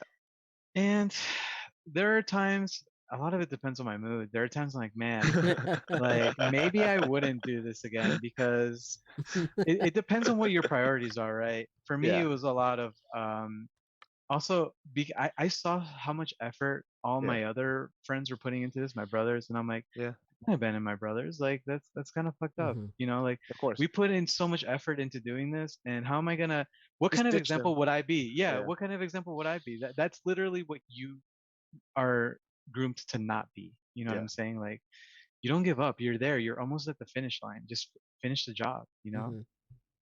So you're not a So, quitter. That's good though. So, I mean, that's what you yeah, yeah. realize, right? So I don't know. I feel like sometimes there's some decisions that, and this leads to my next question, right? So like, so I mean, obviously during college you make some great decisions and you make some bad decisions, right? And there are some bad decisions that just happens just because it's part of learning life lessons. Yeah. And there's some great decisions that you never thought that, oh wow, I actually made this awesome decision, you know. So for me, one of the best decisions I made was, you know, just like you guys, you know, I started as an international relations major, then I went to finance, and then went ended up going to engineering, you know, engineering. And but if I didn't go through that process though, realizing, okay, I should, if I started out engineering, I think I would have hated it. But I went through other majors first to make sure that I really explore that route. Mm. So I think that was one of the best decisions I made to do that, because, and then I ended up sticking with mechanical aerospace just because at that time I already have enough credits for it, but also it was the foundational engineering. If I needed to branch off, I could branch off. But obviously I'm not doing anything with engineering as today I am, you know. But I feel like that just having that decision factor. Okay, I tried international relationship, I tried finance already. I just didn't like that, you know. Mhm. And I think part of the college experience is just trying things. So Totally. Yeah. yeah, I, I I think a good skill to have is knowing where to pick up. Like you have these skills and you don't just freak out, and you can basically pick up where you left off, or like you can transition and not freak out kind of thing. Like but it's hard I though, don't know. because think about it, right? Like you don't know any better. You're trying to develop some self awareness because like until you like fail or something, or until you try something, you never know, right? But That's true. just getting that mindset, saying yes to that, right? So Mhm. like what made you say yes to that fraternity though? You know what I mean? Like what, just because you had just someone good that introduced you to it, right? That's what it was probably, right? Yeah, for me it was trust, and definitely the people also Yeah. behind it. You know, the Mhm. foundation of that. Like I knew they weren't going to. I knew they weren't fucking around, basically. You know, Yeah. like they weren't in it for, this was just for the clout. I just want to party and rage sort of thing. It was more Yeah. than that. So let me ask you this now for you guys. What is the worst decision you made in college? Yeah, Worst decision you made in college? Ryan, you go, you go. I feel like I've been talking too Yeah. much. Yeah. I'll say the decision I should have made. So I was a business management major Yeah. before, and then I was like, "This is boring. I hate this." Yeah. So then I was looking for something else. I wanted to do theater, which I think is more of my style of life. But I got a call from my father saying, "Hey, I retire in 2011, so you need to make sure you graduate by that time." So if I went into theater, I was going to go past that time. But if I Ah. went into advertising, I would have made it in that time and still have a creative outlet Okay. for that. So I think my worst decision was not standing up and being like, I'm going to do theater and try that out. Because I think that really has affected my mindset for several years. Do you think that you could have done dual major like that? Um, I don't think I would have wanted to. Okay. So I personally hate school. I've always I got hated you school. on Like that. I literally in elementary school would run from school. Like I just don't enjoy the style of teaching. I'm very kind of hands-on. If somebody's teaching me right there, I will pick it up really fast. Yeah. But just people telling me stuff, I'm like, okay, whatever. I don't care. That's me. Yeah. So I think, yeah, that was definitely my worst decision, was just not standing up. And I think it would have also given me a lot more confidence to be able to say no to people in general, because I did it to my father, who was basically, my more strict, uh, basically like a nemesis in a sense of like he was very strict. Yeah. So if you beat this guy, the boss level, you could beat everyone else level 1 and up. That's interesting. I have the same thing, right? Like I went from pre-med to pre-farm, which once I got into like I started doing like biology, and I was like, I hate this shit. Like I can't do the biology. It's the worst subject ever. So I Mhm. was like, all right, I'm done. And then I was like, I'm gonna switch over to math. So I started transitioning over to a math major, and then I told my dad, and my dad was like, what are you gonna do with a math major? Like what job are you gonna get? And like at that time I didn't know how to stand up to my parents, or I don't know. I think even now I probably don't stand up to my parents enough. But like yeah, like that, like he said something and I was like, okay, I guess I'll change my major to finance, because it's like an application of math, right? And then my dad was like, "Oh, you're gonna go and be a banker forever? Like that's like Oh a my bank teller? gosh. Like what are you really doing? Like why don't you go and be like be a doctor, be an engineer, be something?" And I was like, at that point, like after I switched from math over to finance, I was like, I'm just gonna do whatever the fuck I want. Like I don't care. Like I'm just done. Like I'm done listening. And then and I feel like that was the a turning point, right? Where you're just like, I'm just gonna do whatever I want. My parents don't really like haven't gone through this, so they don't really understand everything that is goes on with like careers and all this stuff. They just know what they know. So maybe I need to just forge my own path. And at that point, Mhm. it changes, like your mentality changes, everything changes. And I think if I had stayed in math, I think I would have been very happy. Like I think it would have been a much I I don't know if it would be an easier road. It would have just been like more, I would have been doing more things that I would have enjoyed. And I think that's how it worked. That's an interesting takeaway. For me, That's awesome. I didn't have that issue. I was more like when my parents, obviously they hadn't gone to college themselves, and so my parents wasn't even gonna chime in. They're like, you know what, just get a job, get, Mm, unless you want to work at the restaurant afterward. So mm-hmm. that was the mentality, just scare me. No, my parents So are like, if you yeah, go and become like, if you can't make it, you're gonna go and do nails like everybody, all the other Vietnamese people, and you're just gonna oh be shit, that's another crazy. statistic. And that Yeah, was what they told me. That was a yeah, that's crazy. All right, so GC, what about you? Well, Eh? What's the decision well, you made in college? Just wondering. yeah, I mean, not to hop on the bandwagon, but it was the exact same thing, like, I have a feeling it's probably because we had like immigrant parents, I feel Yeah. like yeah, our parents immigrated here and they wanted the best for us, mm-hmm. and so like they defaulted to like, what is the ultimate route that's like the surest path you can take Yeah, where you won't be a total failure. The And safety it's point, like, the safety net. That's yeah, what it yeah, is. so it's like, okay, so you could be a doctor, a lawyer, whatever, mm-hmm. Yep. pharmacist. And I'm like, oh my God, really? This sounds so lame. I don't want to do any of those things. And so, just to please my mother. So my mom she's a doctor. And so that Yeah. was her thing. And my dad's a mechanic. I mean, they're divorced now, but they're both very well off. Yeah. And I'm like, and I remember telling my dad, I'm like, Dad, I kind of want to be a mechanic. I enjoy working with you.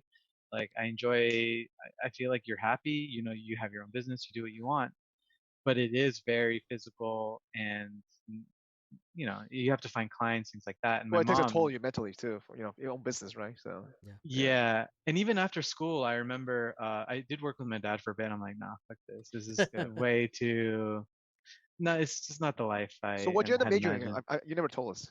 Sure. So I ended up graduating with an animal sciences major. Okay. So that similar to like it was kind of like the surest thing I can take because all my biology credits rolled over. And if I wanted to go to like med school or vet school or You any could. sort of, I could, yeah, because I already had those prerequisites. Got it. But I never took the MCAT or, the veterinarian exam, the equivalent of that. Yep. But I remember, but I knew deep down that I also really liked math. I was never really good at math, but it's something that's always interested me. And I remember talking to my mom that, like, Mom, I want to switch majors and I really want to do computer science or some sort of engineering. I just knew I want to do something computational. But my mom was like, no, I can't. You can do that. You can do that here. You don't have to be at. You have to do that. And I was like, no, I'm not leaving. I want to stay here forever. It was I call Gainesville Gaines Vegas. It's Yeah. my own word because good times. But yeah. So crap. I'm losing my train of thought. So yeah, my biggest regret is not standing up for myself earlier and Yeah. deciding to switch my major to computer science because what I did end up doing after college was I re-enrolled at FIU for computer science and I ended up just not finishing it because I said this is kind of dumb. Like I'm retaking all these maths credits that I've already taken and they're like, well, it's been so long that they don't count anymore. And the pace was just like going to school all over again. So I decided I'm just gonna work at a startup. Let me see if I can get a job as an intern and work my way up from there. So Yeah. that's what I've been doing. And so far I feel like I've been pretty successful at it. I do deep down inside wish, I had a formal degree of some sort of math or computer engineering, but Especially still in my nowadays. I don't think. I 30s. don't think. I don't think It's you need not it. Especially it's not nowadays, really though. necessary. So like for Yeah. me, like Yeah, I went through finance, so like I went through the finance route, but I've always been into like tech, right? So from yeah, there I went through I went through this route of like going through finance stuff, but like doing techie stuff, and then now I'm like in data science, right? Like I'm doing like coding nice. all the time, right? That's part of the job. But like I don't think like I don't have a job. I don't have like a degree in like like computer science or anything data related, right? Like it's Yeah. just so. Yeah, But But like this guy learned Python by himself online through a free class. yeah, yeah, through like Coursera, right? Like it's really Yeah. nothing. Like you yeah. just go and you learn it, and then you can figure it out. Yeah. And And I to think be that's part of honest, it. Yeah, a lot of those things didn't even exist when we were in undergrad. right. That's So true. like Yeah. Yeah, like AWS wasn't even public until like 2011, and by Yeah. then we were just graduating right then and there. So it's mm-hmm. like there's Yeah. no way I would have studied that. Right. It's impossible. Yeah. Yeah, but I think it's just the process and like going through the process. Like you just learn so much going through those steps. Like, and it's never where you like when we just started college. Like we all had this like idea of where we would be 10, 10, 15 years It's from true now, though, because and I it's feel like Yeah. that's never the the mentality same. planted in your head though. Because I feel like going to Mm-hmm. college, right? You think that you know what you want to do, but then, and you get to this, I guess, college real life crisis. You're like, fuck, you don't know what you want to do. Like, you Yeah. really don't. I've gone through the process that even after I graduated with my engineering degree, I didn't want to do anything with engineering. That's the reason why I went to grad school. And Yeah. I was like, you know what? I need to buy myself some more time. I need to figure this out. And I like solving problems. I like, dealing with people. I was like, what is the best next job to do, career to do that? And consulting just came out handy because, and I didn't know what industry I wanted to be in, and I was able to try different industry. That's how I landed with consulting, to be honest with you. So, I Gotcha. thought it was because you talk real fast and you're able to like. That's how it works. yeah, They're like looking for that in the interview. That's what I thought. yeah, they probably, like, they're looking for an Asian guy who sounds smart, talks really Talk fast, real just able fast. to, Yeah. just able to sell it. No, but I think I am. One of the things that when I just to wrap up with this topic in terms of like, I feel like one of the things that going to college, and not going to college, right, is two different mentality process, right? I have friends who not going to college and still be fine, Mm-hmm. but they Yeah. found their own path, right? Maybe different path, and also maybe a different life experience. So for me, if I would, I'm not sure if I would be a similar spot or a better spot if I didn't go to college, you know. So, but at the same time, though, my parents never went to college. They're in an amazing spot. Mm-hmm. So, Yeah, but I think it's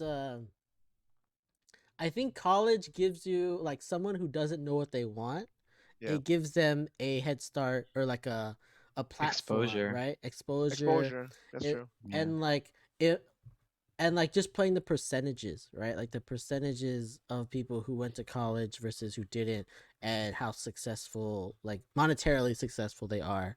Yeah. It's just higher, right? So it just puts you on like a step. It gives you like a step where it doesn't get you all the way to the top of the stairs, right? Of Something course. like that, where it just like you learn things that you wouldn't have learned otherwise. But then but it doesn't push, it's not the reason that you're where you're at. Like Yeah. you have So other for me, I factors. don't think I would have enjoyed college if I end up going to other school, because I feel like with UF though, that tradition that made it more the extracurricular activity made it more fun for me, in a sense that I made it enjoy the process more. You don't And think other schools yeah, but have different traditions? Like maybe it's a different that's thing that true. could have happened that Yeah, would have brought you somewhere else. but I guess one of the things that, because let's say that I end up at Berkeley, I don't think I would have loved football, right? You Hmm. think about that, Yeah. right? You would not have, Totally. no. Yeah, so like, I mean, for you guys, probably if you guys didn't do the frat, I think your experience of meeting people, your experience coming out of comfort zone might be a little bit different. You may have done similar way to learn it. It may have taken you a while, or may have not. But now that you look back, to you enjoy that process. You love that process, and you wouldn't want to change that, right? Right. Right. So, and that's one of the things, like, I don't know, but and actually, funny thing is, talk about that step, and I was watching, rewatching The Office, and I love the show, by the way. But so like, what's it called, Andy Bernard, he kind of said this, like, clip. I think it's like one of the last episode, right? Hang on, let me play this clip for you guys. It's actually pretty fun. It's like, I'm Oh, like, you're damn, saying. I wish I could revisit this. I do college again. Here, you just play that. It's about the good old days. See. Yeah. Oops.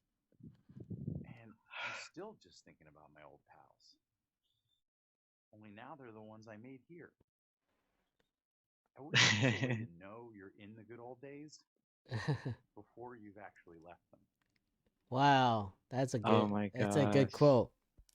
I wish you had known you're in the good old days before you had left them. It's true though. You know.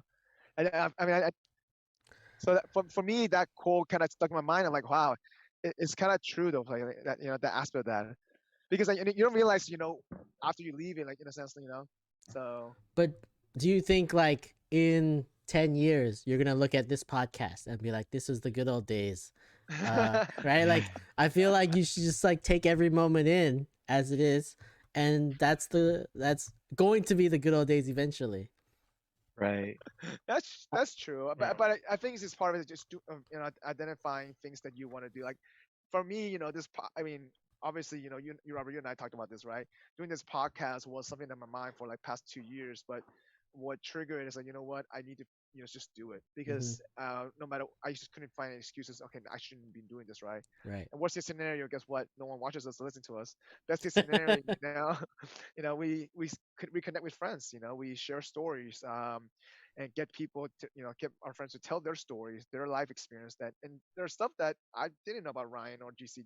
I learned today. Hmm. To be Yeah, honest, for sure. Same, uh, same. Yep. yeah. But all right, listen. I know we're running a little bit late in time. We're gonna just, wrap this episode up with a little bit of ranting. You're gonna guess. Does everybody have their rant or best? Just get off the chest. You wanna start, Robert? You want me to start? All Yeah. right. So I think what I'm gonna start with is not, it's not really a rant, right? Like, uh I don't understand what like what the whole Suez Canal thing is going on right now. Like, I just see a bunch of memes right now. I'm not sure what's going on, because It's somebody a boat that's explained stuck in this the was, canal. That's all you need to know. yeah, it's Boat. just like, is it just like a boat came and then it just got turned the wrong way and now it's stuck? Is that what it happened? I heard it was the Basically. wind, right? Isn't it? Yeah. I heard it was the wind, right? That kind of stuck to the Oh, beach. the wind blew it over. Yeah. There's like Oh a my god. sandstorm or Sandstorm or something. something like that. Yeah. Yeah. But And it's it cost how all much? over. Well, it costs about $400 billion. It's costing countries and stuff like that. Like, I think apparently it's one of the really popular canals. The oil goes through And there. I get it, but like, Yeah. why can't they just pull it out? That's true. They get a tugboat and just pull it out. Isn't that like Maybe it's what one they do? direction only. I think it was just lodged into Each, right? the side so hard that they try to even like bulldoze or get those crane thingies and tugboats, and they couldn't get it out for 6 days. Wow. So And it just crazy. like, and as of today, it just got like today they were like, oh, we got the boat out, and I'm like, really? Like, I think I could have came up with an idea to like pull this boat out of this canal. I don't know why it's taking so long, but like I don't know anything about it. All I know is that like, okay, yeah, there's a boat stuck in the Suez Canal, and there's a bunch of memes going on that we can't we can't get it out, but I just don't understand why. It makes a bunch of doesn't graphics cards stuck in the ocean, people waiting for their graphics cards. sense. That's where all the PS5s are. We don't know where. There you go. We're There like, you go. oh man, we Yeah. can't get a PS5. It's because they're all in the Suez Canal right now. So how about you, Ryan? Let's see. I have a lot to rant about. There we go.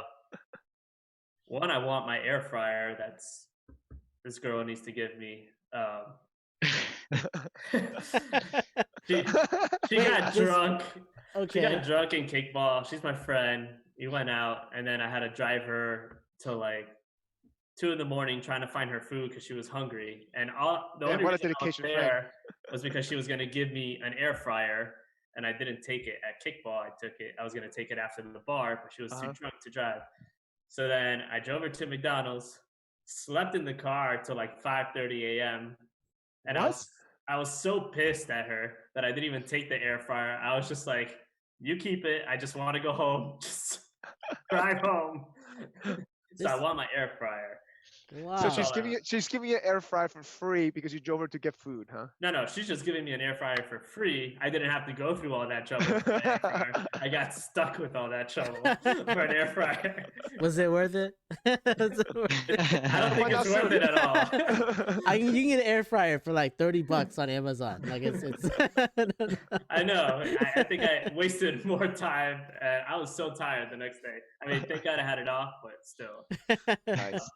My second issue that's bothering me is that I am not my nephew's favorite uncle, as he told You just me. found out today? Oh, Yesterday? No, he told me like Ooh. a couple months ago. Oh. But I'm his only uncle, and that's what bothers me. What? How is this possible? Got demoted. They call other people like Theo something, so that That's I'm not true. his uncle. Oh Yeah. my So I'm not even his God. favorite uncle, but I'm But his he's your only only uncle. Yeah. I was gonna say like my brother's kids, like I'm the only uncle, so I have to be the favorite uncle. But yeah, now you're saying like it's not even like a necessity. It's not a Yeah. sure thing, man. Not a sure thing. All right, I gotta call up these kids and like buy them some presents or something.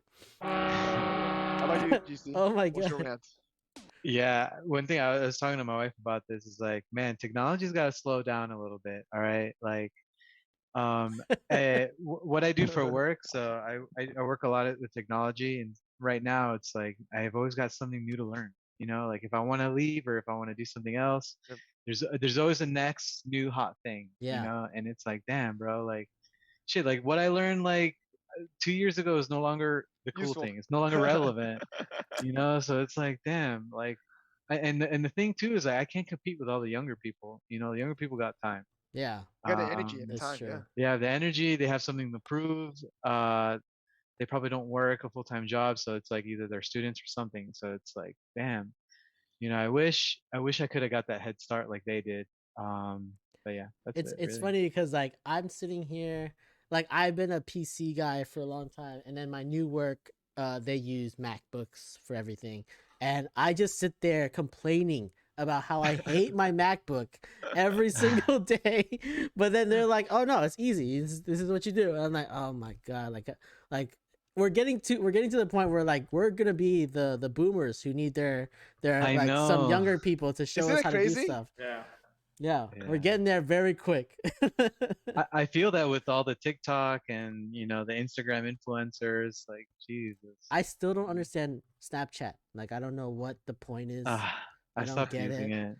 I Hey, don't it's get it. relevant now to millennials apparently. So No, They but actually yeah, I they get brought it, it back. but They brought it back more. It was dying literally, like I think 3-4 years ago, and then it just revived. I just don't. Tinder and Bumble has revived Snapchat. I'll just tell you that. Really? That's the Hey. reason you use it. Bumble? I don't get it. I still get on Snapchat and I'm like, I don't understand why you want this to be deleted. In like, what is the point of sending a message that gets deleted I feel like instantly? I feel like don't get it. every messaging app is like the same thing. I'm like, why don't you just text this to me? Why do I have Yeah. to go through this one and this one and this one? And I'm I like, also don't understand like the Instagram stories. Like, I'm like, why do you have a story? Put it on your feed so I can see it. Like a week from now. I don't Forever. want to be like always on there to make sure I see what's going on. Yeah, I don't get it. I don't get the stuff that disappears. I just want to see it. I think it's because I don't post anything that I want to disappear. Like everything I post, I'm like, all right, we can leave it there for a while. I don't care. But like maybe Well, some people have other I mean, intentions. at the end of the day, I feel like when you're talking about technology, right? Um, it's everything has its own purpose to a certain degree for certain people, right? And so, like like you said, the whole story thing, like some people, like it may be not as important, but you just want to share that with people. That's why you do it. But Probably. then you could still share it with people for like in like a year from now. They come back and they're like, oh yeah, that's what he was thinking at that I point. guess, but it may not be as cool like in a post, right? Because that stays there. If you think about it, like technically, like the Instagram is like I guess Your fake life, your and fake then life. you know. and wait, then it's supposed to be our fake life? Yeah. that's It's supposed to be like it looks Ryan, cool, right? you're doing Instagram wrong. That's Jesus, what a Instagram. boomer. Instagram is Yeah. your What a fake boomer. life, and then the stories is your fake instant like right now. That's what it is. Yeah, God. it's like you're wasted and you want everyone to know how good of a time you're having. Yeah, exactly. Yeah. That's basically what it is for me. All right. My rant is that I hate Miami traffic a lot. Oh, okay. More than LA? I don't know. This is a close one. Today Oh, it kind of tied it because I was actually Sam's place and I was driving back early purposely to miss traffic. Right, left at the 3 o'clock, and I was like, man, I'm gonna get to Broward in an hour. That's like 45 minutes. No, it took me 2 hours to get to Broward. I'm like, are you freaking kidding me? That I was seems like LA traffic. I was so. But only what makes it worse, the drivers here. It's 10 times worse in LA. Oh, they're not as aggressive in LA. No, yeah, no. In LA, at least they are aggressive, but they're not like asshole aggressive. Here, they're asshole aggressive. Yeah, it's Like, true. totally. Miami is definitely like that. But so what makes you more fierce because you want to road rage more. So like Oh it my triggers God. Oh my God. you. Just to interject real quick. The Yeah. thing that drives me the most insane is like when, all right, let me try to be a respectable citizen of the road, right? Yep. I'm gonna turn this lane. Let me put my lights on. Yep. As soon as I put my light on, the guy in front of me merges into Yep. where I want to go. It's like, yo, what the fuck? Yeah. So it's like, It slows down. Is this like? He merges it's over and really- slows down, so you yeah, can't it's- come over as well. Well, and they don't turn the lights on either though. So that it makes it worse. I completely agree with GC in this. Like it's just I don't know. So today I was, you know what? I haven't experienced road rage in so long. I was like, because I don't drive in LA as much, right? And so, and in Orlando, I-4 traffic is gone now. Technically, it's not Oh, really. there's not so much traffic on I-4 anymore. No, it's not as much Wow, now. that's nice. Okay. Depends upon the time. There's some, but not as crazy as it used to be. How about that? And Depends on the time. it was never as bad as like LA traffic Yeah, of course. or Miami traffic. No, but today, like literally, like I was like, it was hitting my road rage instant. I'm like mindset. I was like, I'm Yeah. gonna hit this guy. I'm gonna just get too close to him, check the hell out of him. Like blocked him out. I was like, you know what? No, I need to get home safe. I'm pretty happy I'm in San Francisco. I don't have to deal with traffic anymore. Yeah, you haven't I don't driven for like what 4 years, 5 years now? I only drive to go out of the city. So then that's like You maybe go to Napa, right? maybe like once a month, right? Like it's not too Must much. be nice. Yeah. Must be nice not to drive. I drive all day, so I'm You not, drive for a living. That's what Ryan like does. for a living, basically. Yeah. Is I'm Yeah. happy I don't have to deal with that. All right, listen, guys. We appreciate guys coming on, sharing your story. One of the things just to wrap this episode up is like, if we were to go into college in a sense, like that whole journey, that experience, um, everybody has obviously their own little, insightfulness they Oh, had to learn about themselves, and it's just crazy how we still end up meeting, like, that network, right? And for just to wrap this episode up, I feel like that network though that we made in college will always remain with us the rest of our life, right? hmm, And the fact that you guys, are so close, like there's no replacement to that. So that's one thing that I'm jealous about, because I wish that I had that foundation of a brother that I can always, rely on to go to. It's like mm. it's kind of tough for me in a sense to kind of relate to that. But if you guys are, you guys can relate to that because you guys have been through that process together. And Mike, you so can't call me anytime. Come on, bro. I can call you, Anytime you need, I'm here, bro. but you know what I'm saying, though, like, we're not talking about that, No, the I whole get it. support system, like it's different though, like because they got through that struggle, in a sense. Yeah, So I get it. One thing I also take away from this is all of us just need to not listen to our parents. All right, just don't listen to that's our true. parents. I Do what you want to know. do. Totally. Yeah, I think it's I mean, especially like if your parents haven't gone through the same thing, I think you need to Yeah. figure it out yourself, because they may have an idea, but Yeah. that idea might not be what's the right thing to do. I guess it's part of growing Yeah. up, right? That's what Yeah. it is. It's part of Yeah. growing up, or part of, just becoming more mature and become more self-aware yourself, though. That's for Mhm. sure. True. Yeah. Yeah. I understand that I mean, they have the best intention for you. Mhm. But once you as an individual are financially good, it's like, and I feel like that's kind of like the golden shackles they have on you, right? It's like, well, if you have a problem, we can financially help you Mhm. in case of you should get out of jail free card. But once you are in that stage where like you feel like you're good, it's like, okay, now you're at this, you have this freedom where it's like I can take my risk because I make my money, I guess, Mhm. you don't have to Yeah. depend on them. That's true. All right. So last two quick things about Ryan and GC. If you would leave a quick advice to the younger generation, what would that be? Oh man. Just one quick advice. One quick advice. Mike, Going to Frat? what would your be, Mike? Mine? Just try everything. That's how I learned. I just try everything. That's true. Find out what you like. Find out what don't you like, right? Um, so for me, like it was like my part of my dating life in a sense that I've pretty much dated almost every race in a sense. Just because I just didn't, I was very, growing up in South Florida, it was just different, surrounded differently, by different culture and stuff. And the UF it was a whole different culture as well. So you can find any kind of people. So I feel like, that just that alone, just try everything no matter what. So Yeah, I can double down on that. Where like I don't know about the girls and all that stuff. Like I think you should just try new things, right? Like in general, just get out of your comfort zone, and it will help you build character. Even if it doesn't work out, it builds character, and you'll just learn so much from being outside of what everyday life is like. I think that's what I would put as a takeaway. I True, think, true.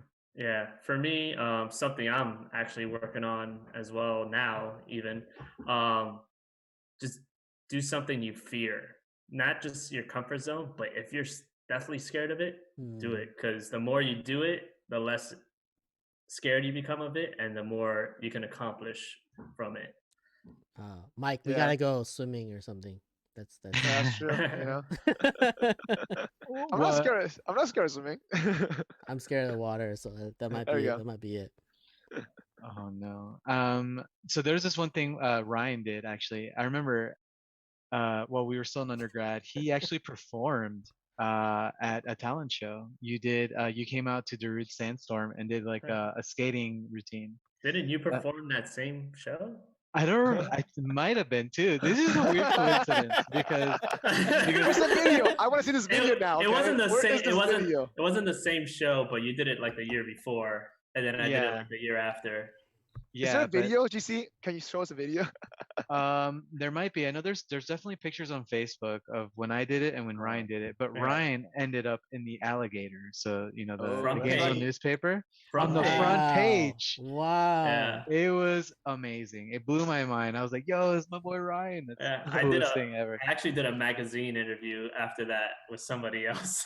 Whoa. Like in a magazine, and that just from literally like, jumping into like, oh, I'm gonna perform in front of tons of people on skates.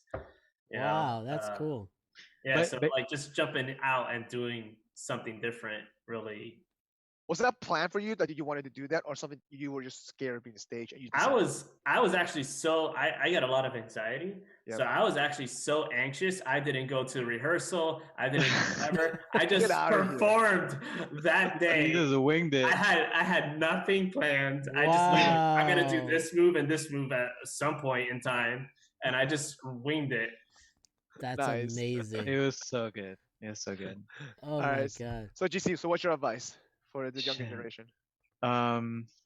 I would just say, you know what, man, just be nice to people. Like Be nice to people. it doesn't cost anything to be nice to anybody. You That's never true. know when someone's having a really shit day. You don't know the story. and- Yeah. Yeah, everyone has their own story, right? And like I said, it doesn't cost anything to be nice. Just be nice to people. It could make their day. Have a little chat with them, make them laugh, and that's it. Just don't be a dick. That's Yeah. it. There you go. Yeah. I agree with that. Like it's there's like a saying like you put good out, you get good back. Like it totally happens. Like just being nice to people, like you don't know who they are or what can come back afterwards. But like I've found that like I've been nice to people and then out of nowhere they'll come back and help me out in a different way that I never knew. And there was no intention to it. I didn't do it because I thought they would help me later. But eventually you put enough out there, like people will see it and they're like, oh, this guy's a good guy, and then they'll help you out whenever you need it. And I think that's a good lesson. No, Totally. that's a good advice though. Be nice, be kind. Yeah. Yeah. So Yeah. for sure. Well, guys, appreciate you guys hopping on. Robert, you want to send them away? Is there anything you guys want to pimp? You guys want That's true, yeah. want to promote anything or put anything out there? We Um, got. I mean, throughout this GC, whole, what's your episode. Twitch channel? What's your Twitch channel, GC? People can follow you. Oh no, not yet. Not I yet? haven't streamed yet. You gotta start with one follower. You gotta start with some people. Yeah. Well, if you want to follow me on OnlyFans, Oh, nice. Wait, do we? Church Joker. Hey Ryan, do we get a free invite to that? Is that? Yeah, we get Oh, discount. of course, of course. Discount. All right. Well, everybody out there, like, if you guys are watching on YouTube, we want you to smash that like button. You want to hit the subscribe and give us a comment. Tell us how you felt about college, or if you're about to go to college, tell us what like your thoughts, or like what you're scared of, or what you think is gonna happen. If you're listening on iTunes or any of the podcast apps, Spotify or Google. Spotify, Yeah. just leave us a rating and give us some comments, and if you want to listen to all of our other podcasts, go to our website www.gfotthoughts.com.